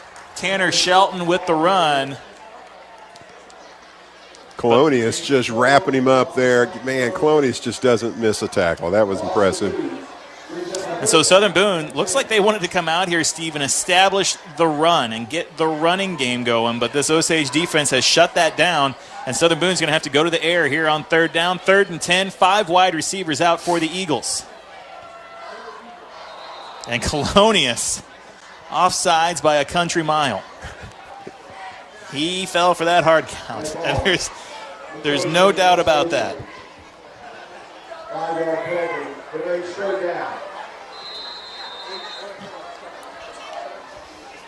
Using Colonius's aggressiveness against him a bit there. He was hungry to get in there, and the 3rd and long, they are looking to throw the ball, and that is what he loves. So now we're looking at 3rd and 5. 3rd and 5. Shearer takes the snap, gets some protection. Now wants to move, flushed out of the pocket. Here comes the the linebackers, and it depends on where the spot is. Looks like it's going to be well past the first down. Oh, that was a generous spot, it seems like. Going to put him right about the 50-yard line there. Exactly Steve's yard line, the 50. How many times tonight has the ball been at the 50-yard line for a play?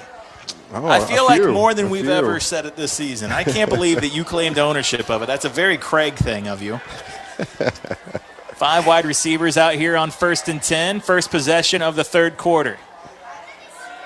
Fake the sweep. Now Shearer rolls out to the left, throws one out deep for his man, has it back behind the defense, and threw that one too far. Arrowwood tried to run under it, just couldn't quite get there. It's an incomplete pass, bringing up 2nd down and 10. Yeah, that's one of those plays that Arrowwood really became the receiver on that one.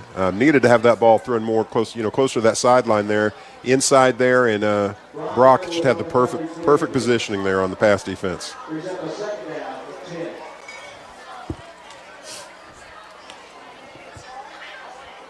10:15 left to go here in the third. First possession of the second half. 5 wide receivers out once again. So Southern Boone wanted to come out and establish the run on this first possession and just haven't quite been able to do so. Now they get the quick pass out to Piper. And he's hit from behind and taken down. You think that's Roddy's kid? Roddy. Gain of about 7, it looks like. Not everybody's going to get that reference. And he got hit from both sides there. He's down on the field. We'll take a timeout real quick, come back after this. 10:03 left to go. 3rd down coming up for the Eagles. You're listening to Cool 102.7 Sports. Heart attacks don't follow a 9-to-5 schedule. And neither do we. At Lake Regional, a full heart attack response team is on call day and night. It's a demanding job. But then again, we never mind being woken up by our neighbors. Lake Regional Health System. Our commitment runs deep. And Piper walked off the field on his own strength. Lake Regional Health Care update. Now 3rd down and short. First time under center tonight. They hand the ball off and brought down in the backfield. I thought maybe the ball was on the ground there for a moment, but maybe I missed that. Anyway, Eagles retain possession either way. So that'll bring up 4th down. We'll see here on our in-booth replay. Was there a fumble? I couldn't tell. Rob wasn't zoomed in far enough. That's great. Huge opportunity to get a stop here. 4th down and 2. Yeah, this is a big play for this Southern Boone offense. 5 wide receivers out. Man in motion. And it's the handoff to him on the sweep, trying to get to the corner, and he does get just enough yardage for the first down. And there comes the flag in late. Yeah, that's going to be a late hit, I feel like. Again, just trying to get pursuit there, and they were all racing for the edge. Southern Boone gets out of bounds there with the ball, and I didn't even see who, and it's not important really who, but just a late hit there on the white, and official coming from behind throws that flag. So they'll give him 15 extra, and that's not what you want to do when Southern Boone is trying to get themselves back into this game. Don't want to give away free yardage like that. But a big 4th down conversion for the Eagles keeps this drive going. It's going to put the ball at, it looks like, the 23-yard line here. 1st and 10 at the Osage 23-yard line. Best drive of the night here for Southern Boone. Shear rolls out to the right, finds his man in the flat, but off his hands, incomplete. That's Brant Eddy that can't bring it in. And that'll make it 2nd and 10.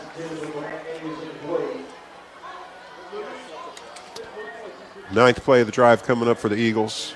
Desperate for a score here, desperate to try to create some momentum. Started with the ball at the 34-yard line, so this is by far the most success they've had.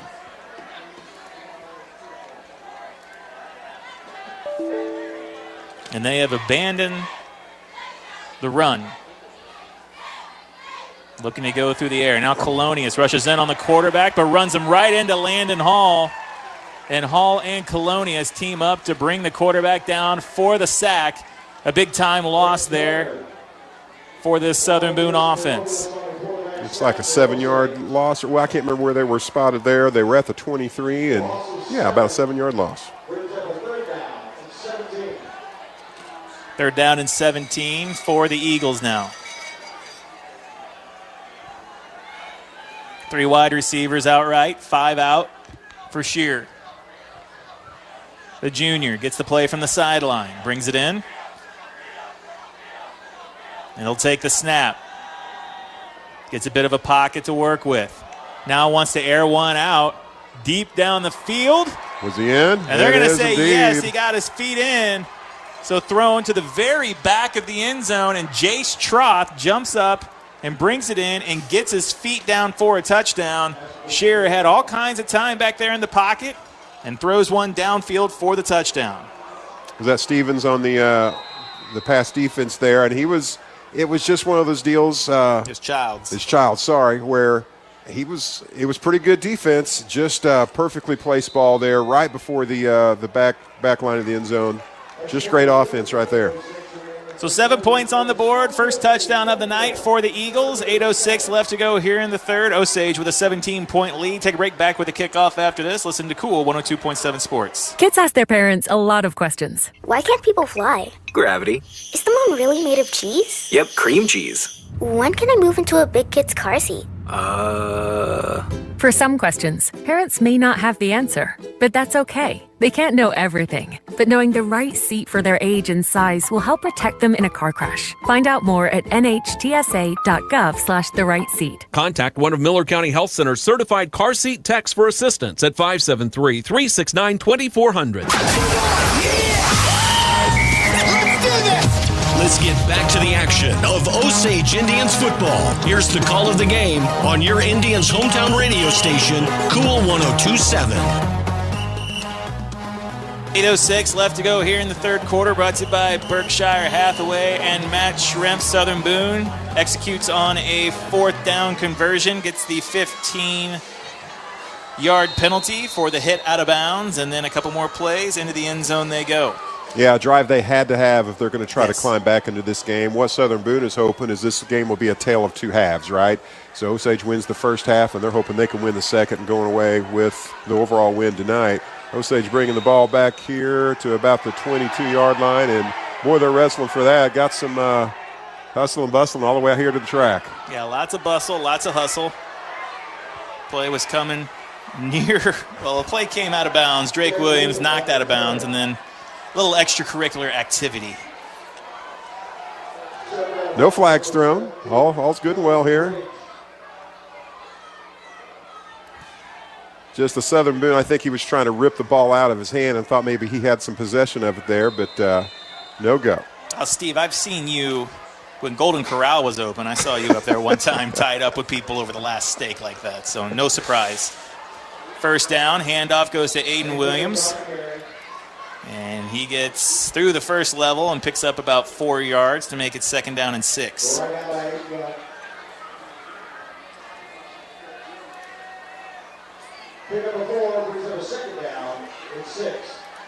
So Southern Boone faced with the same dilemma they had in that first half. How do we stop this young man, Aiden Williams, here? And here we go. Ball spotted at the 26-yard line. Motion right to left.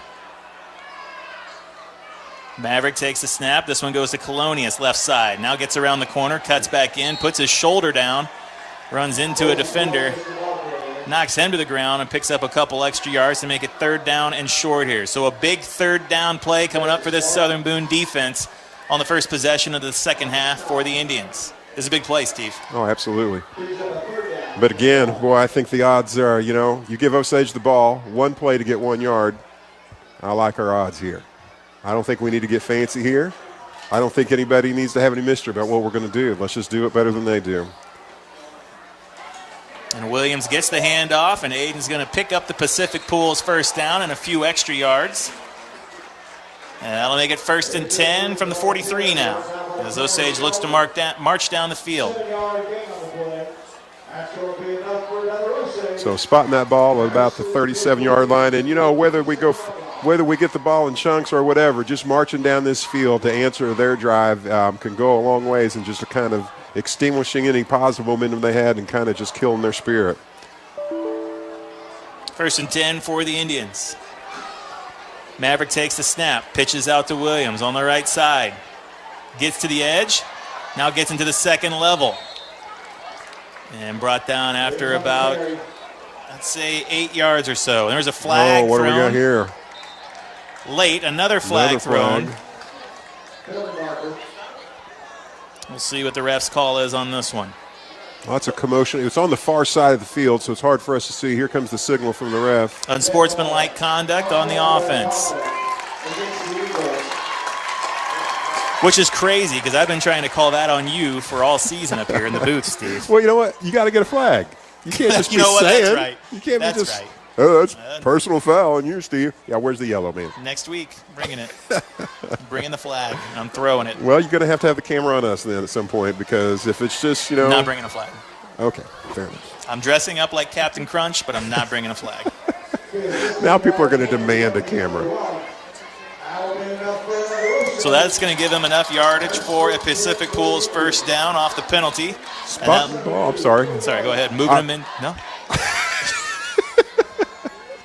I'll be quiet. Moving them into Southern Boone territory, 1st and 10 from the 40.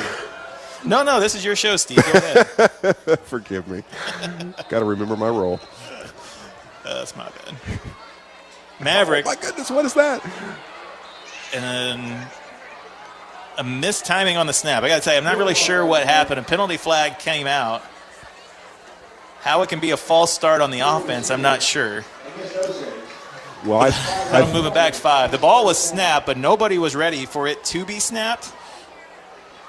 So I'm not sure where this penalty comes from, but a great heads-up play from Maverick to come up with that one.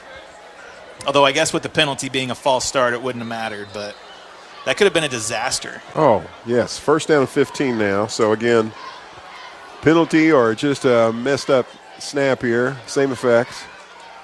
Maverick, quick throw out, finds Noah Stevens. And he's brought down at the legs, but gets past the original line of scrimmage for about a 6-yard gain. Nice tackle by the Southern Boone defender there. 6th play of the drive. The ball is about the 39-yard line of Southern Boone. 2nd down and about 9. So got that yardage back off the first down penalty. Inside Southern Boone territory. 2nd down and 9. Williams and Colonius in the backfield with Trusty. Maverick takes the snap, gives it to Williams, and through the line of scrimmage he goes into that second level. And Steve, at times it doesn't look like he's going to get through the line of scrimmage, and then he's just into the second level, bowling over linebackers and defensive backs. Yeah, it's just it looks like Southern Boone has the players at the places they need him to be, and he's just going right through them. And that, how frustrating that has to be for a defense who's just playing their heart out, and they just can't stop a talented running back. Supposed to be 3rd down and short now, under 5 minutes to go here in the 3rd quarter, brought to you by Berkshire Hathaway and Matt Shrimp. 3rd and 2, Maverick. Takes a snap, hands it off Williams. There's a big hole left side. Now gets into the second level, finds a block downfield from Stevens. Now cuts back in, trying to get some extra yardage, and he's pushed out of bounds inside the 10-yard line for a 1st and goal coming up. So a big gain from Aiden Williams. There was a big hole on the left side. He got 2 blocks downfield from Stevens, trying to spring him into the end zone. That'll be a 1st and goal coming up. Nice run there for yeah, Aiden Williams. 24-yard carry right there, if I got the math right here, maybe 23. And had a little shake and bake and juking down there as he had just one defender to get by, and he had him kind of pinned against the sideline, so he tried to juke him out, tried to break some ankles there, but defender played it well and ran him out of bounds. 1st and 10, Drake Williams checks in.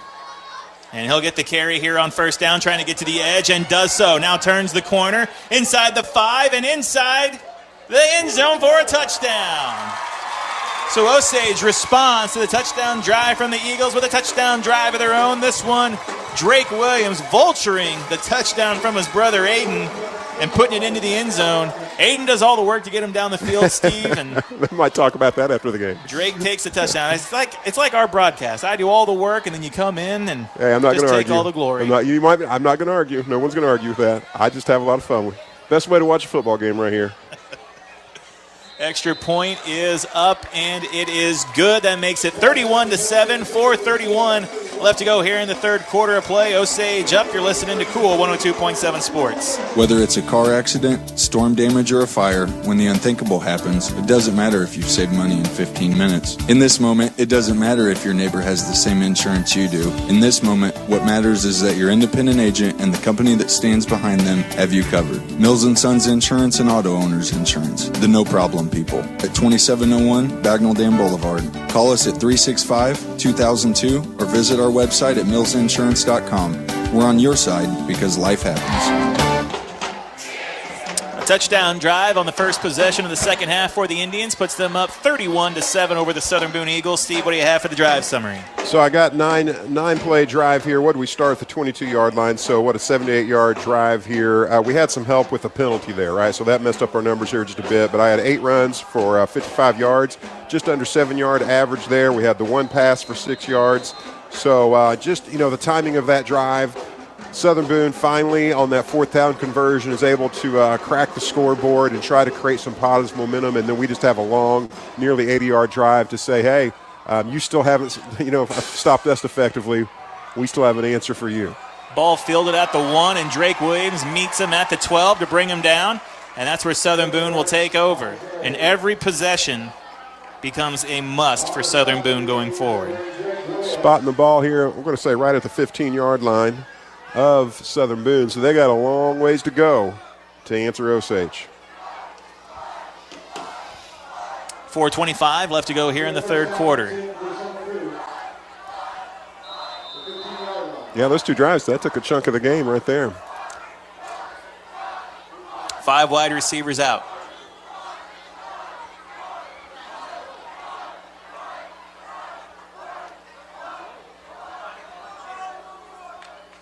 Shear takes the snap, looks out to the right for a quick throw, and if his guy had been about 3 feet taller, he'd have brought that one in, but instead it's over his head.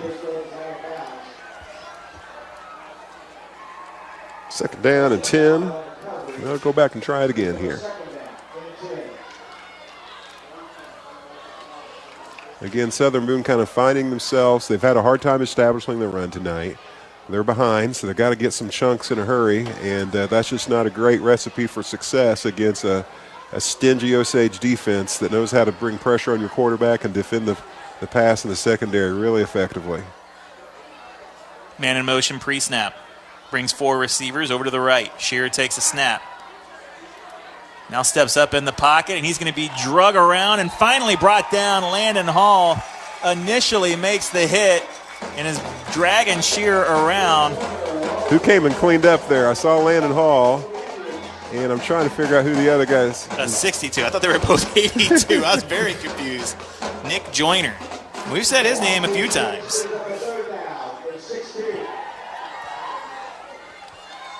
Not what the Eagles needed there here. And again, another 3rd and long situation for this offense. And it is tough to execute first downs when you continually put yourself in 2nd and long and 3rd and long. 4 wide receivers outright for Shear. Colonius off the edge, nowhere for Shear to go, and he's brought down just in the shadow of the end zone. Another quarterback sack for this defense. So that's about an 8-yard, maybe 8-yard loss, we'll call it. Going the wrong direction. And now we're going to be in a situation where they're going to have to punt out of their end zone. And Shearer's lucky that he is not like our first president, George Washington, and has wooden teeth, because they might have been all knocked out by now. 4th down and 20-plus yards here. Schreiman back to receive the punt. And the punter has to get this one away quick, and that ball is not going far, folks. Bounces high up in the air, maybe a 20, 25-yard kick, and it goes out of bounds at the 24-yard line. So Osage is going to take over 1st and 10 at the 24-yard line. And, folks, that is not an envious position for that punter to be in. No, he's got the end line on his back heel, and he's just trying to get it away quickly because he knows Osage is going to bring the house. Yeah, that's tough. Tough place to be, and that's just, the worst possible thing that Southern Boone could hope for here out of that drive. Couldn't get any positive, losing, 14 yards on 2 sacks here. Osage getting their 9th time to have the ball here. 1st and 10, Williams trying to get to the edge, now cuts it back the other way, now cuts it back inside, looking for any kind of room to go, and he's going to lose a yard or 2.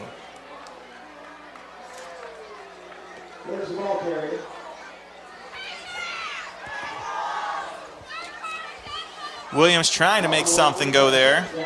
Had a hard time getting anything to go. I've been there. Osage with a chance here. We got just a couple minutes left in this third quarter. A score here already up 31-7. You're kind of getting to the point where any kind of lingering hopes of the Eagles are going to be extinguished here. Making up this kind of ground with a quarter left to play, the way things have gone tonight, it's going to be near impossible. Drake Williams trying to get to the edge. Spins back in, and he's brought down after a gain of maybe 2. So this Osage offense, or excuse me, let's give credit where it's due. This Southern Boone defense coming up big after that bad punt from them. And that's the end of no, I thought that was the end of the third quarter. I thought I heard the siren go off. I heard something go off. That might have been an actual siren and not the end of the quarter siren. A little under a minute and a half left here in the third quarter. Third long. Down, yeah, we haven't seen that much from Osage tonight. Williams and Williams in the backfield. Trusty looking to throw. Looking deep for Schreiman. Throws it up, and Maverick catches Schreiman on a dime into the corner. A 4th throwing touchdown for Maverick Trusty tonight, and the 2nd of the night for Schreiman. And again, just beautiful. Hunter Schreiman just kind of running an out route there just to the pylon, and the ball was perfectly placed. Just hard to defend that kind of route here, and they're kind of getting a connection here, Hunter Schreiman and the Magician.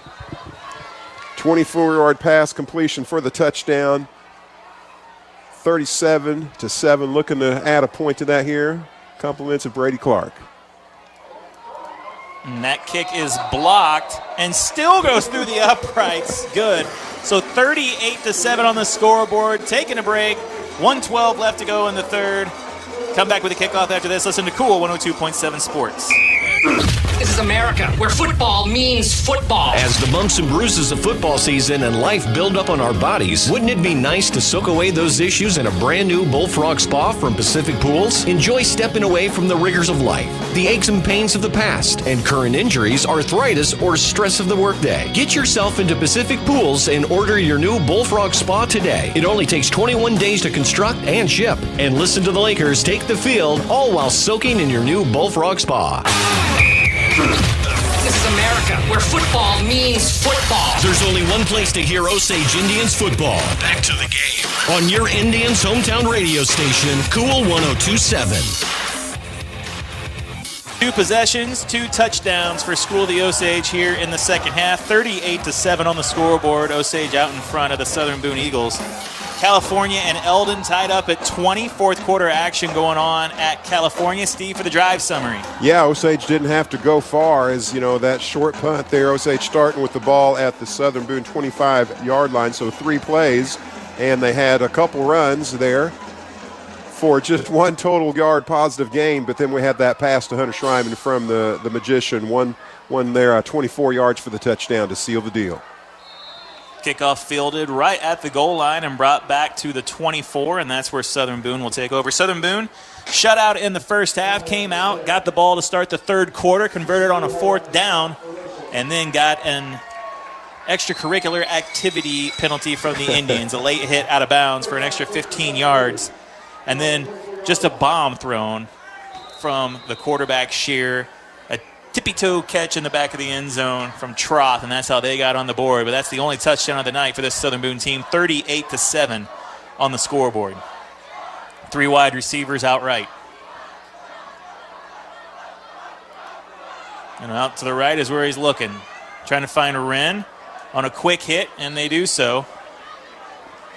And he got some blocks from his wide receivers there and got up the field for a gain of about 9 before being brought down. Ball spotted on the 30, we'll call it the 33-yard line here. And now they're going to run it, trying to go the right side, and all the 9 yards they got on first down. Drake Williams takes away a good portion of them.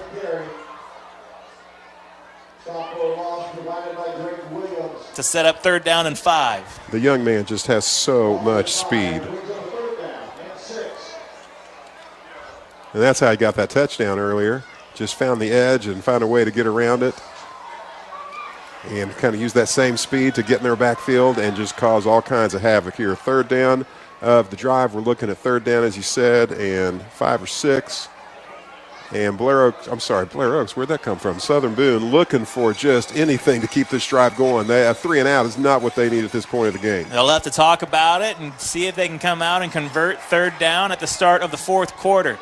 Third quarter in the books, 38-7 the score on the board. We'll take a break. Back with the fourth quarter after this. You're listening to Cool 102.7 Sports. Polylift boat lifts. Your boat is a major investment. Make sure it sits on a Polylift. When you need a boat lift to raise your boat out of the water, choose the one voted best boat lift at the lake. Choose Polylift. Any size, built with the best quality construction, a lifetime warranty on the tanks, and the service to stand behind it. We don't just build boat lifts, we build Polylifts. We don't just build boat lifts, we build Polylifts. This is Osage Indians football. Here's the call of the game on your Indians' hometown radio station, Cool 102.7. 38-7 on the scoreboard. About to start the fourth quarter. Brought to you by Berkshire Hathaway and Matt Shrimp. Osage comfortably in front by 31 points here. 4 touchdown throws from Maverick Trusty. It's a special night for the young man.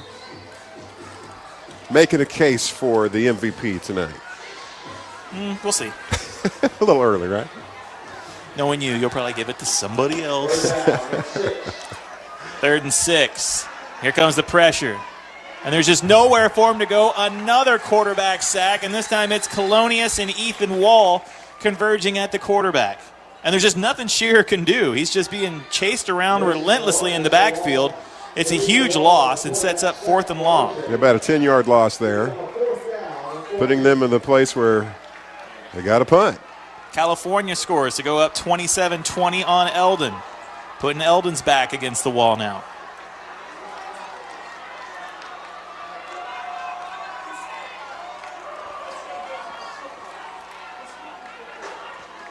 A much better punt than last time.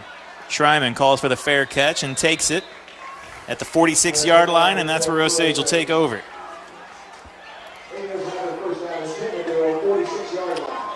I'm really just from week to week impressed with Hunter Schreiman and just the confidence he brings on the field as a sophomore there. Bringing in, sometimes, players do something that just seems routine, but bringing in that punt there at the 46-yard line, making just kind of bringing in that fair catch to protect our field position when you got players flying at you. That's a young man with a lot of confidence. 1st and 10 for the Indians. This one goes to Williams, and he's met immediately. And I got to tell you, Hayden Inslee has played well for this Southern Boone defense tonight. Brings down Williams for a loss. We're going to say a loss of 2 on that one. Make it 2nd and 12. Inslee has been in the backfield a few times tonight, which is easy to do when you're 7'4". He's growing. Yeah, in real time.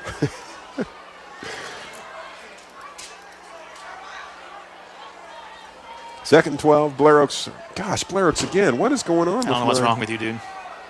You're wearing green tonight. That's nothing to do with it. Run goes to the right side with Colonius, and he keeps the legs churning going forward, and that's a pretty good gain for him. And that'll make it 3rd down and 4. Making up that 2-yard loss and adding to it. See, if you had said Booneville, I would understand because it's Southern Boone. I don't know.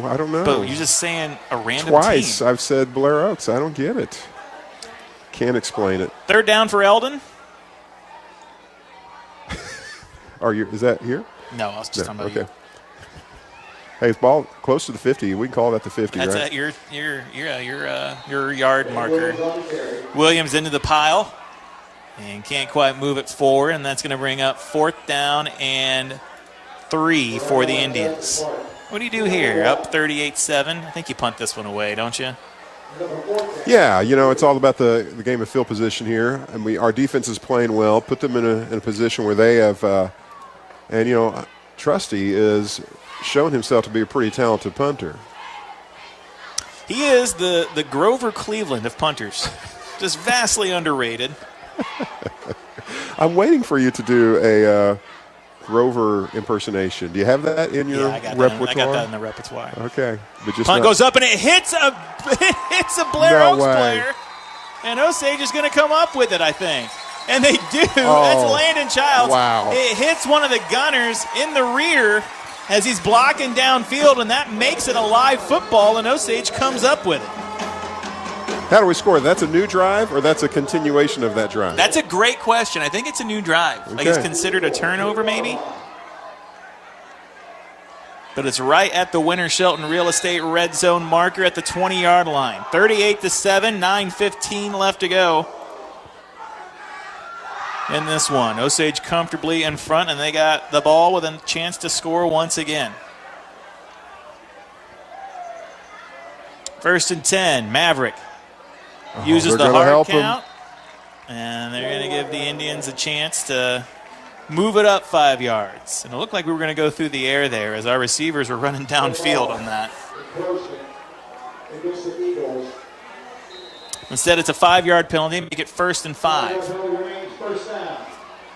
9 minutes and change left in this one, with Osage having the ball at the 15-yard line of Southern Boone.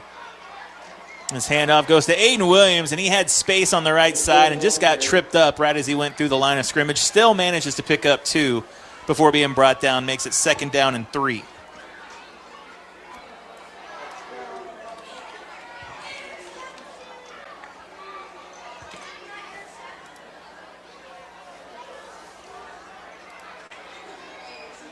Brings up a 2nd down and 4. It's 3. Yeah. Don't doubt us. I don't care what he says. Trust I'll go out there. I'll measure it myself, Steve. And this handoff goes to Williams on the left side. And he's met right at the line of scrimmage. And there's that Hayden Inslee once again. What's Williams doing now, coming out the other Williams side? thought that maybe he wasn't brought down. Still having energy there. Churning the legs. Indeed. So gain of 2 here, and we're saying that Osage 3rd and about 2. Ball at about we're going to call it the 12-yard line here. Osage content, it seems like, not to do anything real fancy. Just giving it to our big running back and making them stop us. Play action. Maverick over the middle has Landon Hall. There we go. He's into the end zone. Off the play action. And that's 5 for number 5. Maverick Trusty through the air tonight. Woo!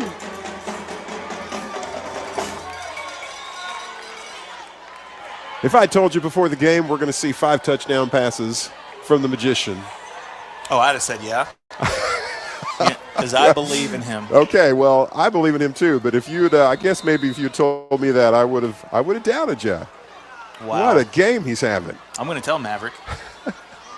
Maverick might have been surprised to hear that he was going to have. That's probably true too. Extra point is good. Makes it 45-7. 7:48 left to go here in the 4th quarter. Osage comfortably in front. Take a break, back with the kickoff after this. Listen to Cool 102.7 Sports. The Butcher Shop in Camdenton, honored supporter of the Osage Indians and Camdenton Lakers. Come in Monday through Saturday for the finest cuts, entrees, sides, sandwiches, and dinner needs. Always serving fresh hot ribs for Friday night lights. The Butcher Shop Catering, custom catering with our recipes or your grandma's. We cook to order. Customer service is #1 for any event, any size. The Butcher Shop behind Central Bank in Camdenton, a proud supporter of high school sports. Let's get back to the action of Osage Indians football. Here's the call of the game on your Indians' hometown radio station, Cool 102.7.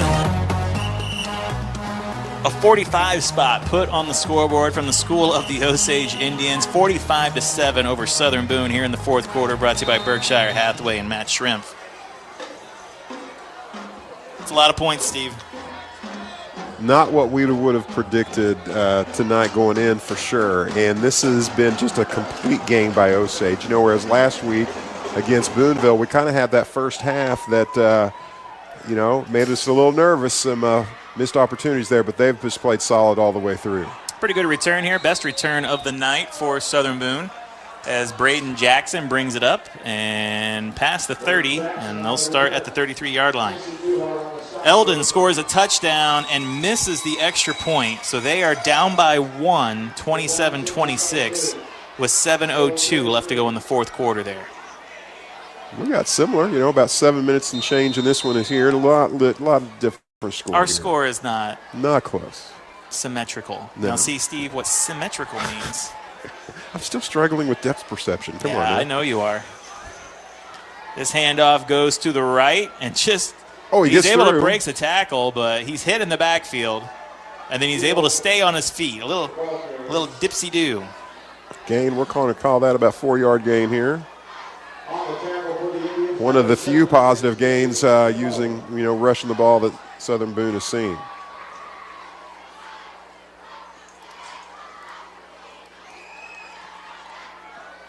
Clock is running. That's good news. I'm not catching it.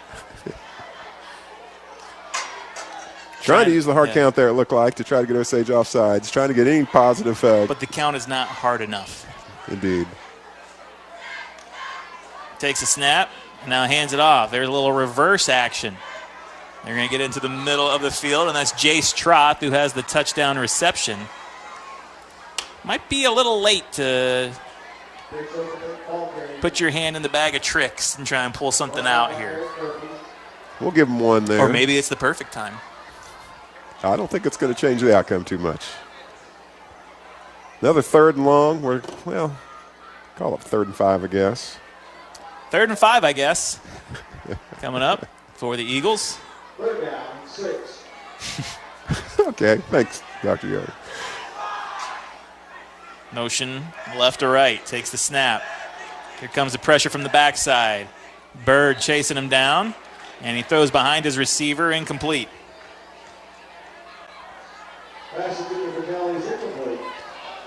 Bringing up another 4th down for the Eagles, and they're familiar with the feeling of this. It looks like their punt crew is coming on.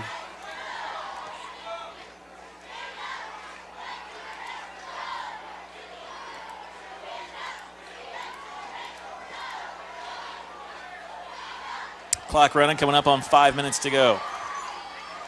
And again, you look at a point differential like this, and it can go a long way for that district seeding.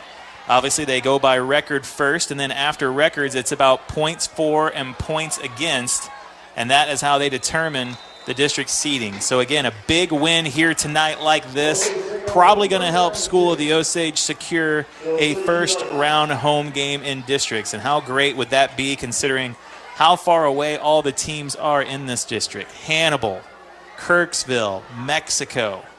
I mean, there are a lot of teams in this district that are pretty far away. I would love to come to School of the Osage for one, if not 2 of those games if they're able to do that. I'm looking at that score, and I'm just reflecting on a few weeks ago, looking at this stretch of the season.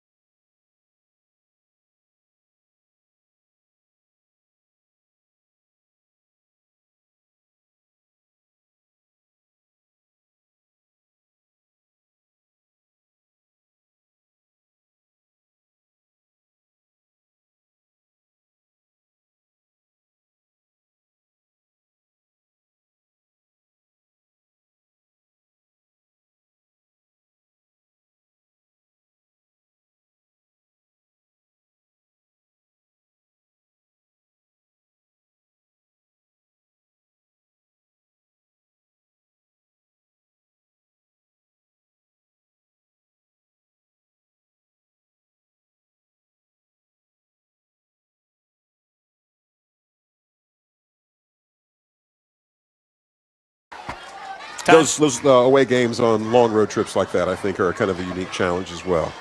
And, last year, School of the Osage went to Lutheran South for the final game of the season, and it wasn't close. Like, it was a pretty lopsided win right from the word go. Mm-hmm. And it makes you kind of wonder how much a game like that prepares you for the postseason, whereas a game against a team like St. Francis Borgia, if it winds up being even lopsided in their favor, get you ready for postseason play. It's certainly up for debate, and there are a lot of different ways to look at it and a lot of different points of view to have about it.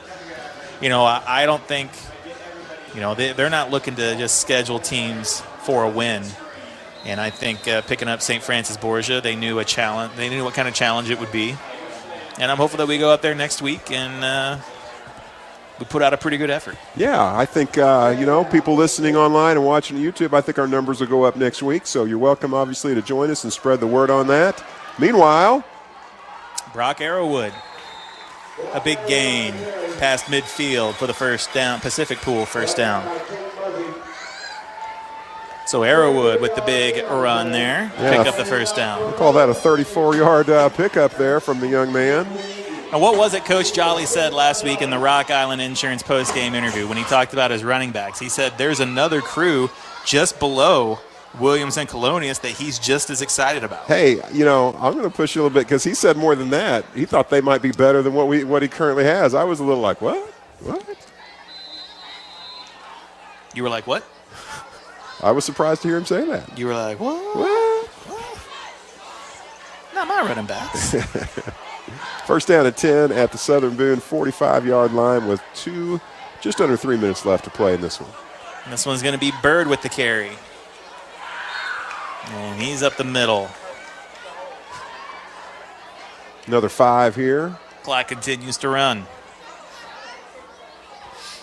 Osage will pick up the win here tonight and move to 7-1 on the season, Steve.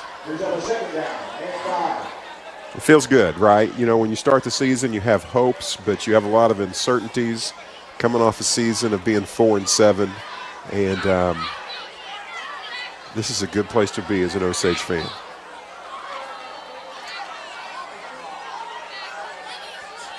This handoff goes to Arrowwood on the right side, and he's got some speed behind him.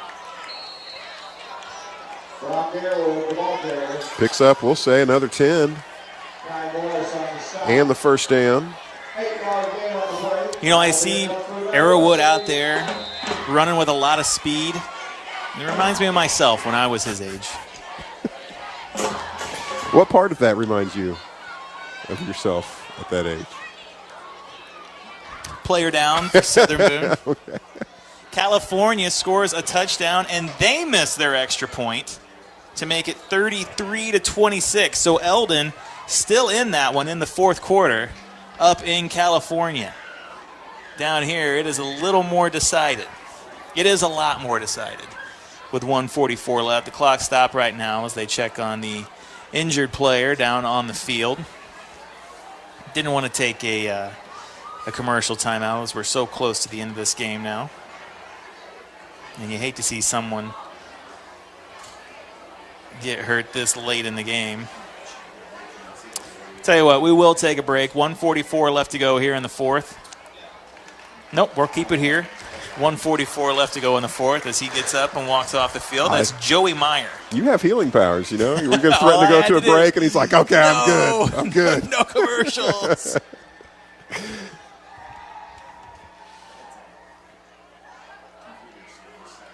Osage with, pretty steady diet of 4 runs on this drive to close out the game. Split between Arrowwood and Parker Bird there. 39 yards so far, averaging almost 10 yards a carry here on this drive from our young men who don't see a lot of varsity time.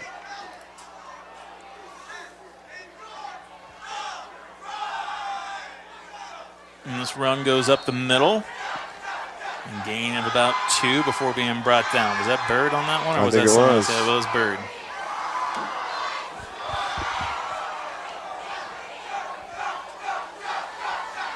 .246 left up in California as Eldon tries to march down the field to potentially tie or take the lead in that one. Under a minute left to go here as we wind this one down.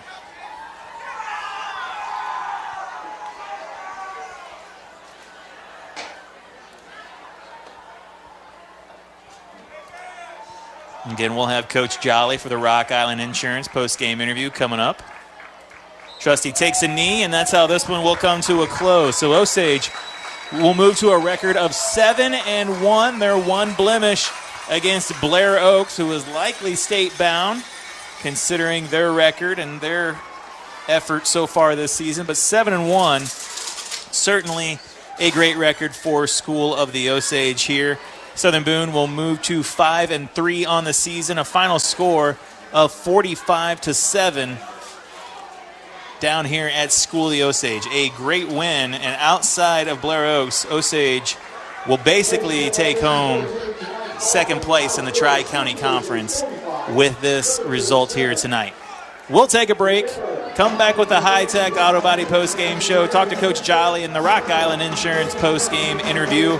You're listening to Cool 102.7 Sports. If you're a seafood fanatic, then you've got to get to Tucker's Shuckers, where they're serving up fresh fish, shrimp, lobster, and oh yeah, don't forget the oysters. Shuck yeah! But if that's not what you're craving, you're sure to love their steaks, burgers, and wings. Tucker's Shuckers has 28 beers on tap, with happy hour food and drink specials every Monday through Friday, and lots of indoor and outdoor seating on their multi-level patios. Tucker's Shuckers Oyster and Tap. We shuck 'em, you suck 'em at Tucker's Shuckers in Lake Ozark on the Bagnell Dam Strip. What a game. It's 4th and goal. Winter Shelton drops back in shotgun. Here's the snap. Shelton bootlegs. He keeps it. He dives into the end zone. Touchdown! When it comes to winning and real estate, there's one team crushing the competition. Winter Shelton Real Estate Group. Shelton is crushing it. Look them up online and Facebook. Winter Shelton's crushing it, yeah. A full-service graphics company, Wright Printing and Promotional Advertising does it all, from screen printing, offset printing, and promotional advertising to custom-built trophies and awards. It's where they do it the right way. Check out their Facebook page for their monthly special, and don't forget they offer online stores for all your group and activities needs. Wright Printing and Promotional Advertising, across from the Family Center on Highway 52 East in Versailles. Call 573-378-5775. When disaster strikes, count on the one team that can fix it. U.S. Disaster Restoration. 24 hours a day, 7 days a week emergency service. They tackle disaster in one phone call. 573-552-1972. Specializing in water, mold, fire, trauma, and storm damage. Call U.S. Disaster Restoration. 573-552-1972. A proud supporter of your Camdenton Lakers and Osage Indians. Work is hard. You need a partner who makes it easier. At Mid-City Lumber, we know construction, and we know what it takes to get the job done right. Like quality products from Quaker Window and Doors. For durability, innovation, and selection, the right solution is Quaker. At Mid-City Lumber, we've been making construction easier for more than 50 years. And we're here to make it easier for you. Mid-City Lumber. Start to finish, we're your project resource. I don't care what the scoreboard says at the end of the game. In my book, we're going to be winners. He is gone. Game analysis, stats, and more. It's the Osage Indians football postgame show on your Indians' hometown radio station, Cool 102.7. High-Tech Auto Body postgame show as the School of the Osage Indians move to 7-1 on the season, a 45-7 win over the Southern Boone Eagles. Southern Boone came into tonight ranked 9th in Class 3. School of the Osage ranked 10th in Class 4, and it was just about as lopsided as it could be from the word go tonight. Osage, a dominant victory on both sides of the football. Yeah, just from beginning to end, what a pleasure to watch Osage football really just come together this season.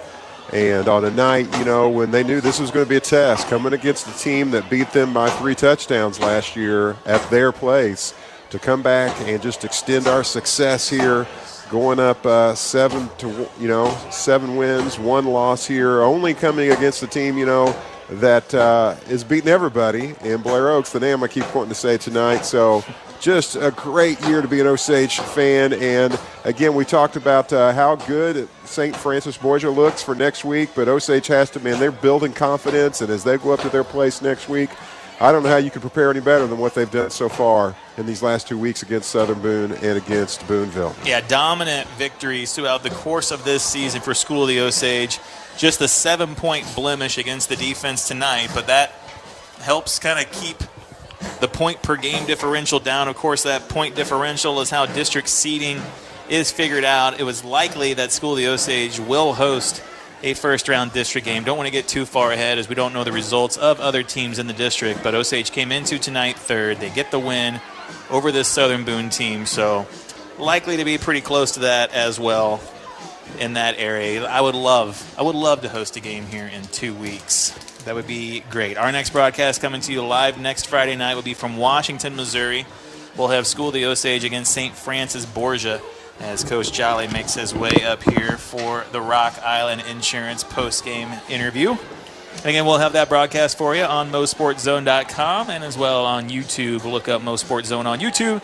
Find the live link there, as well as other local area teams like Camdenton, Eldon, Versailles, all right there on that YouTube page. Coach Jolly putting the headset on here, joining us for the postgame show. And, Coach, we talked in the pregame.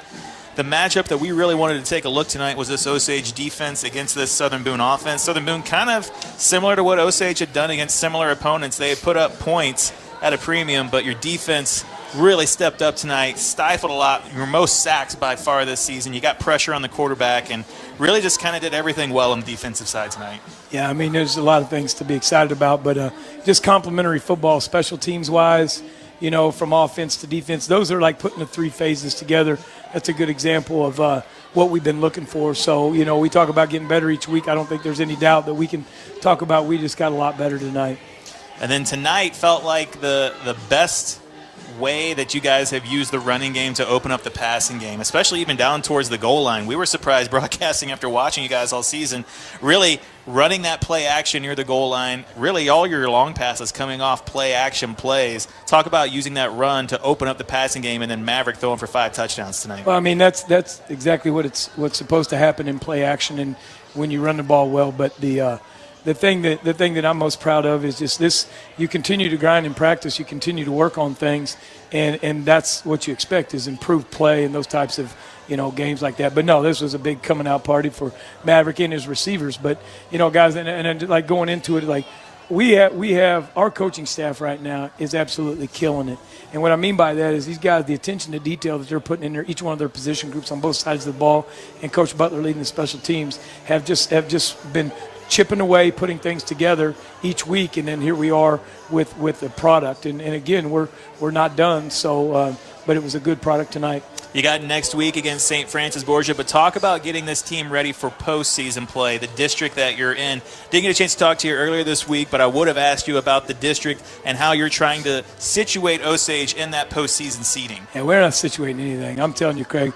Borgia is an undefeated state-level team, and you're talking about getting ready for districts. How you get ready for districts is you schedule people like Borgia in week 9. So, you know, it's not about any magic sauce. It's about not being afraid to play up and play a better schedule and do the things, you know. We want to play games like St. Francis Borgia. We want to play games like that because we're in Class 4, and our district is one of the best ones in Class 4. Yeah. So that's where we want to be, and that's where we're at.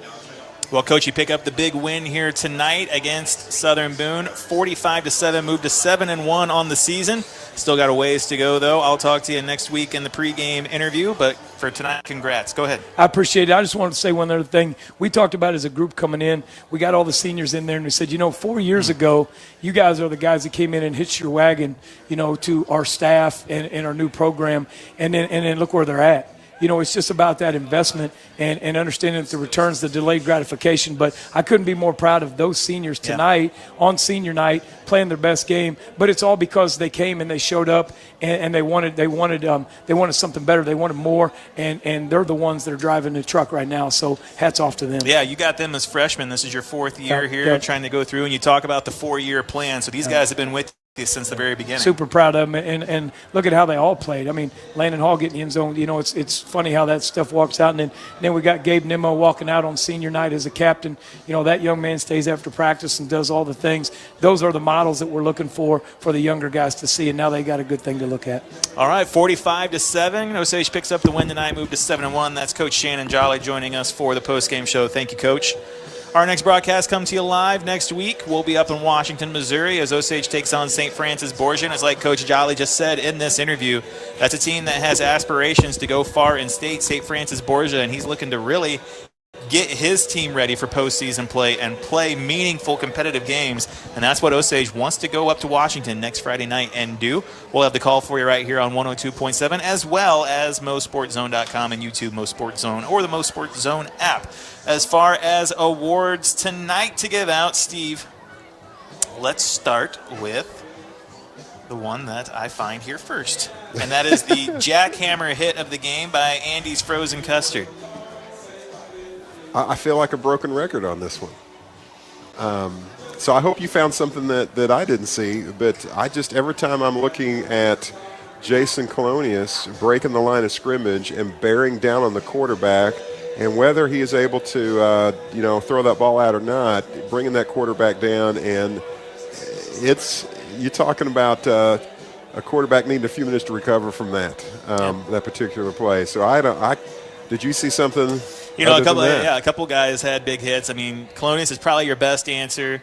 Landon Hall got to the quarterback multiple times tonight. We saw Nick Joyner get a sack at one point tonight. We saw Ethan Wall have a big game on the defensive side as well. You called his name a lot tonight. Yeah. Seems like more than all season. Isaac Williams had a big sack in the first half to really break down a drive. So, I think Colonius is probably the right pick, but there are options, and that's what you like to see in something like that. Tomahawk chop steak block of the game brought to you by the Butcher Shop. Anything jump out or stick out to you? I feel like I'm terrible at this one. We really should give credit to the offensive line because I felt like we've not done a great job of that this season, but they have done a tremendous job, and sometimes they get forgotten about down there, and it's easy to do because they're doing a lot of the dirty work and they don't get their numbers called a lot and they never really touch the football. But the offensive line for the Indians, you talk about all the rushing yards that this Osage offense has amassed, that starts with those 5 guys up front. And, I would love to give individual credit to each of them, and maybe I will in the pregame next week. But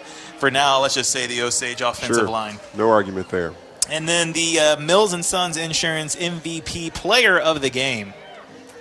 You want to say it first or you want me to say it? I think it's got to go to the Magician. Yes. Pretty easy. That's a 5-touchdown night. He threw 5 touchdowns through the air tonight. And a big-time breakout game. 2 of them to Noah Stevens, 2 of them to Hunter Schreiman, and 1 to the senior here on senior night. Landon Hall getting into the end zone for the first time this season. Hard to argue with Maverick Trusty as the MVP here tonight. It's just so fun to watch him because I reflect on last year, and our passing game really struggled last year, and we didn't really just get to see Maverick have success. And that's not a criticism of Maverick. We just weren't there yet, right? Just as a system. And then to see the progress this year, from game one, they've surprised us with some creativity in their play calling and being willing to, again, let that play action give Maverick and his receiving core some opportunities, and to just kind of see the peak of tonight just all come together. I look forward to seeing those yards and how many yards he threw for tonight, but I think the most important stat is what you mentioned. What'd you say, 5 touchdown completions here. That's impressive. Well, the home finale tonight for the School of the Osage Indians is a victory. 1 more game to go in the regular season. Osage will take home second place in the Tri-County Conference, which is really nothing to sneeze at when you got a team like Blair Oaks in there and other teams like Southern Boone, Booneville, Eldon, Hallsville, and other teams. So, a pretty good mark for the Indians this season to be second place in a really tough conference. But there's still more to go. We got St. Francis Borgia next week, and then we got postseason play coming up after that. We'll have the call for you all along the way. So for Chris Boom Boom Cannon back in the studio and Steve Adams, I am Craig Allen. Osage wins big tonight, 45-7 over the Eagles. Thank you for listening. This has been a presentation of Cool 102.7 Sports. You can learn how to enjoy the great things in life with this VIP journey of Lifestyles of the Lakes Rich and Famous. Your guide to lake luxury real estate, brought to you by the first-class Mar Elliott & Associates. Here you will find local agents who understand the luxury home experience. Powered by RE/MAX Lake of the Ozarks and located behind the land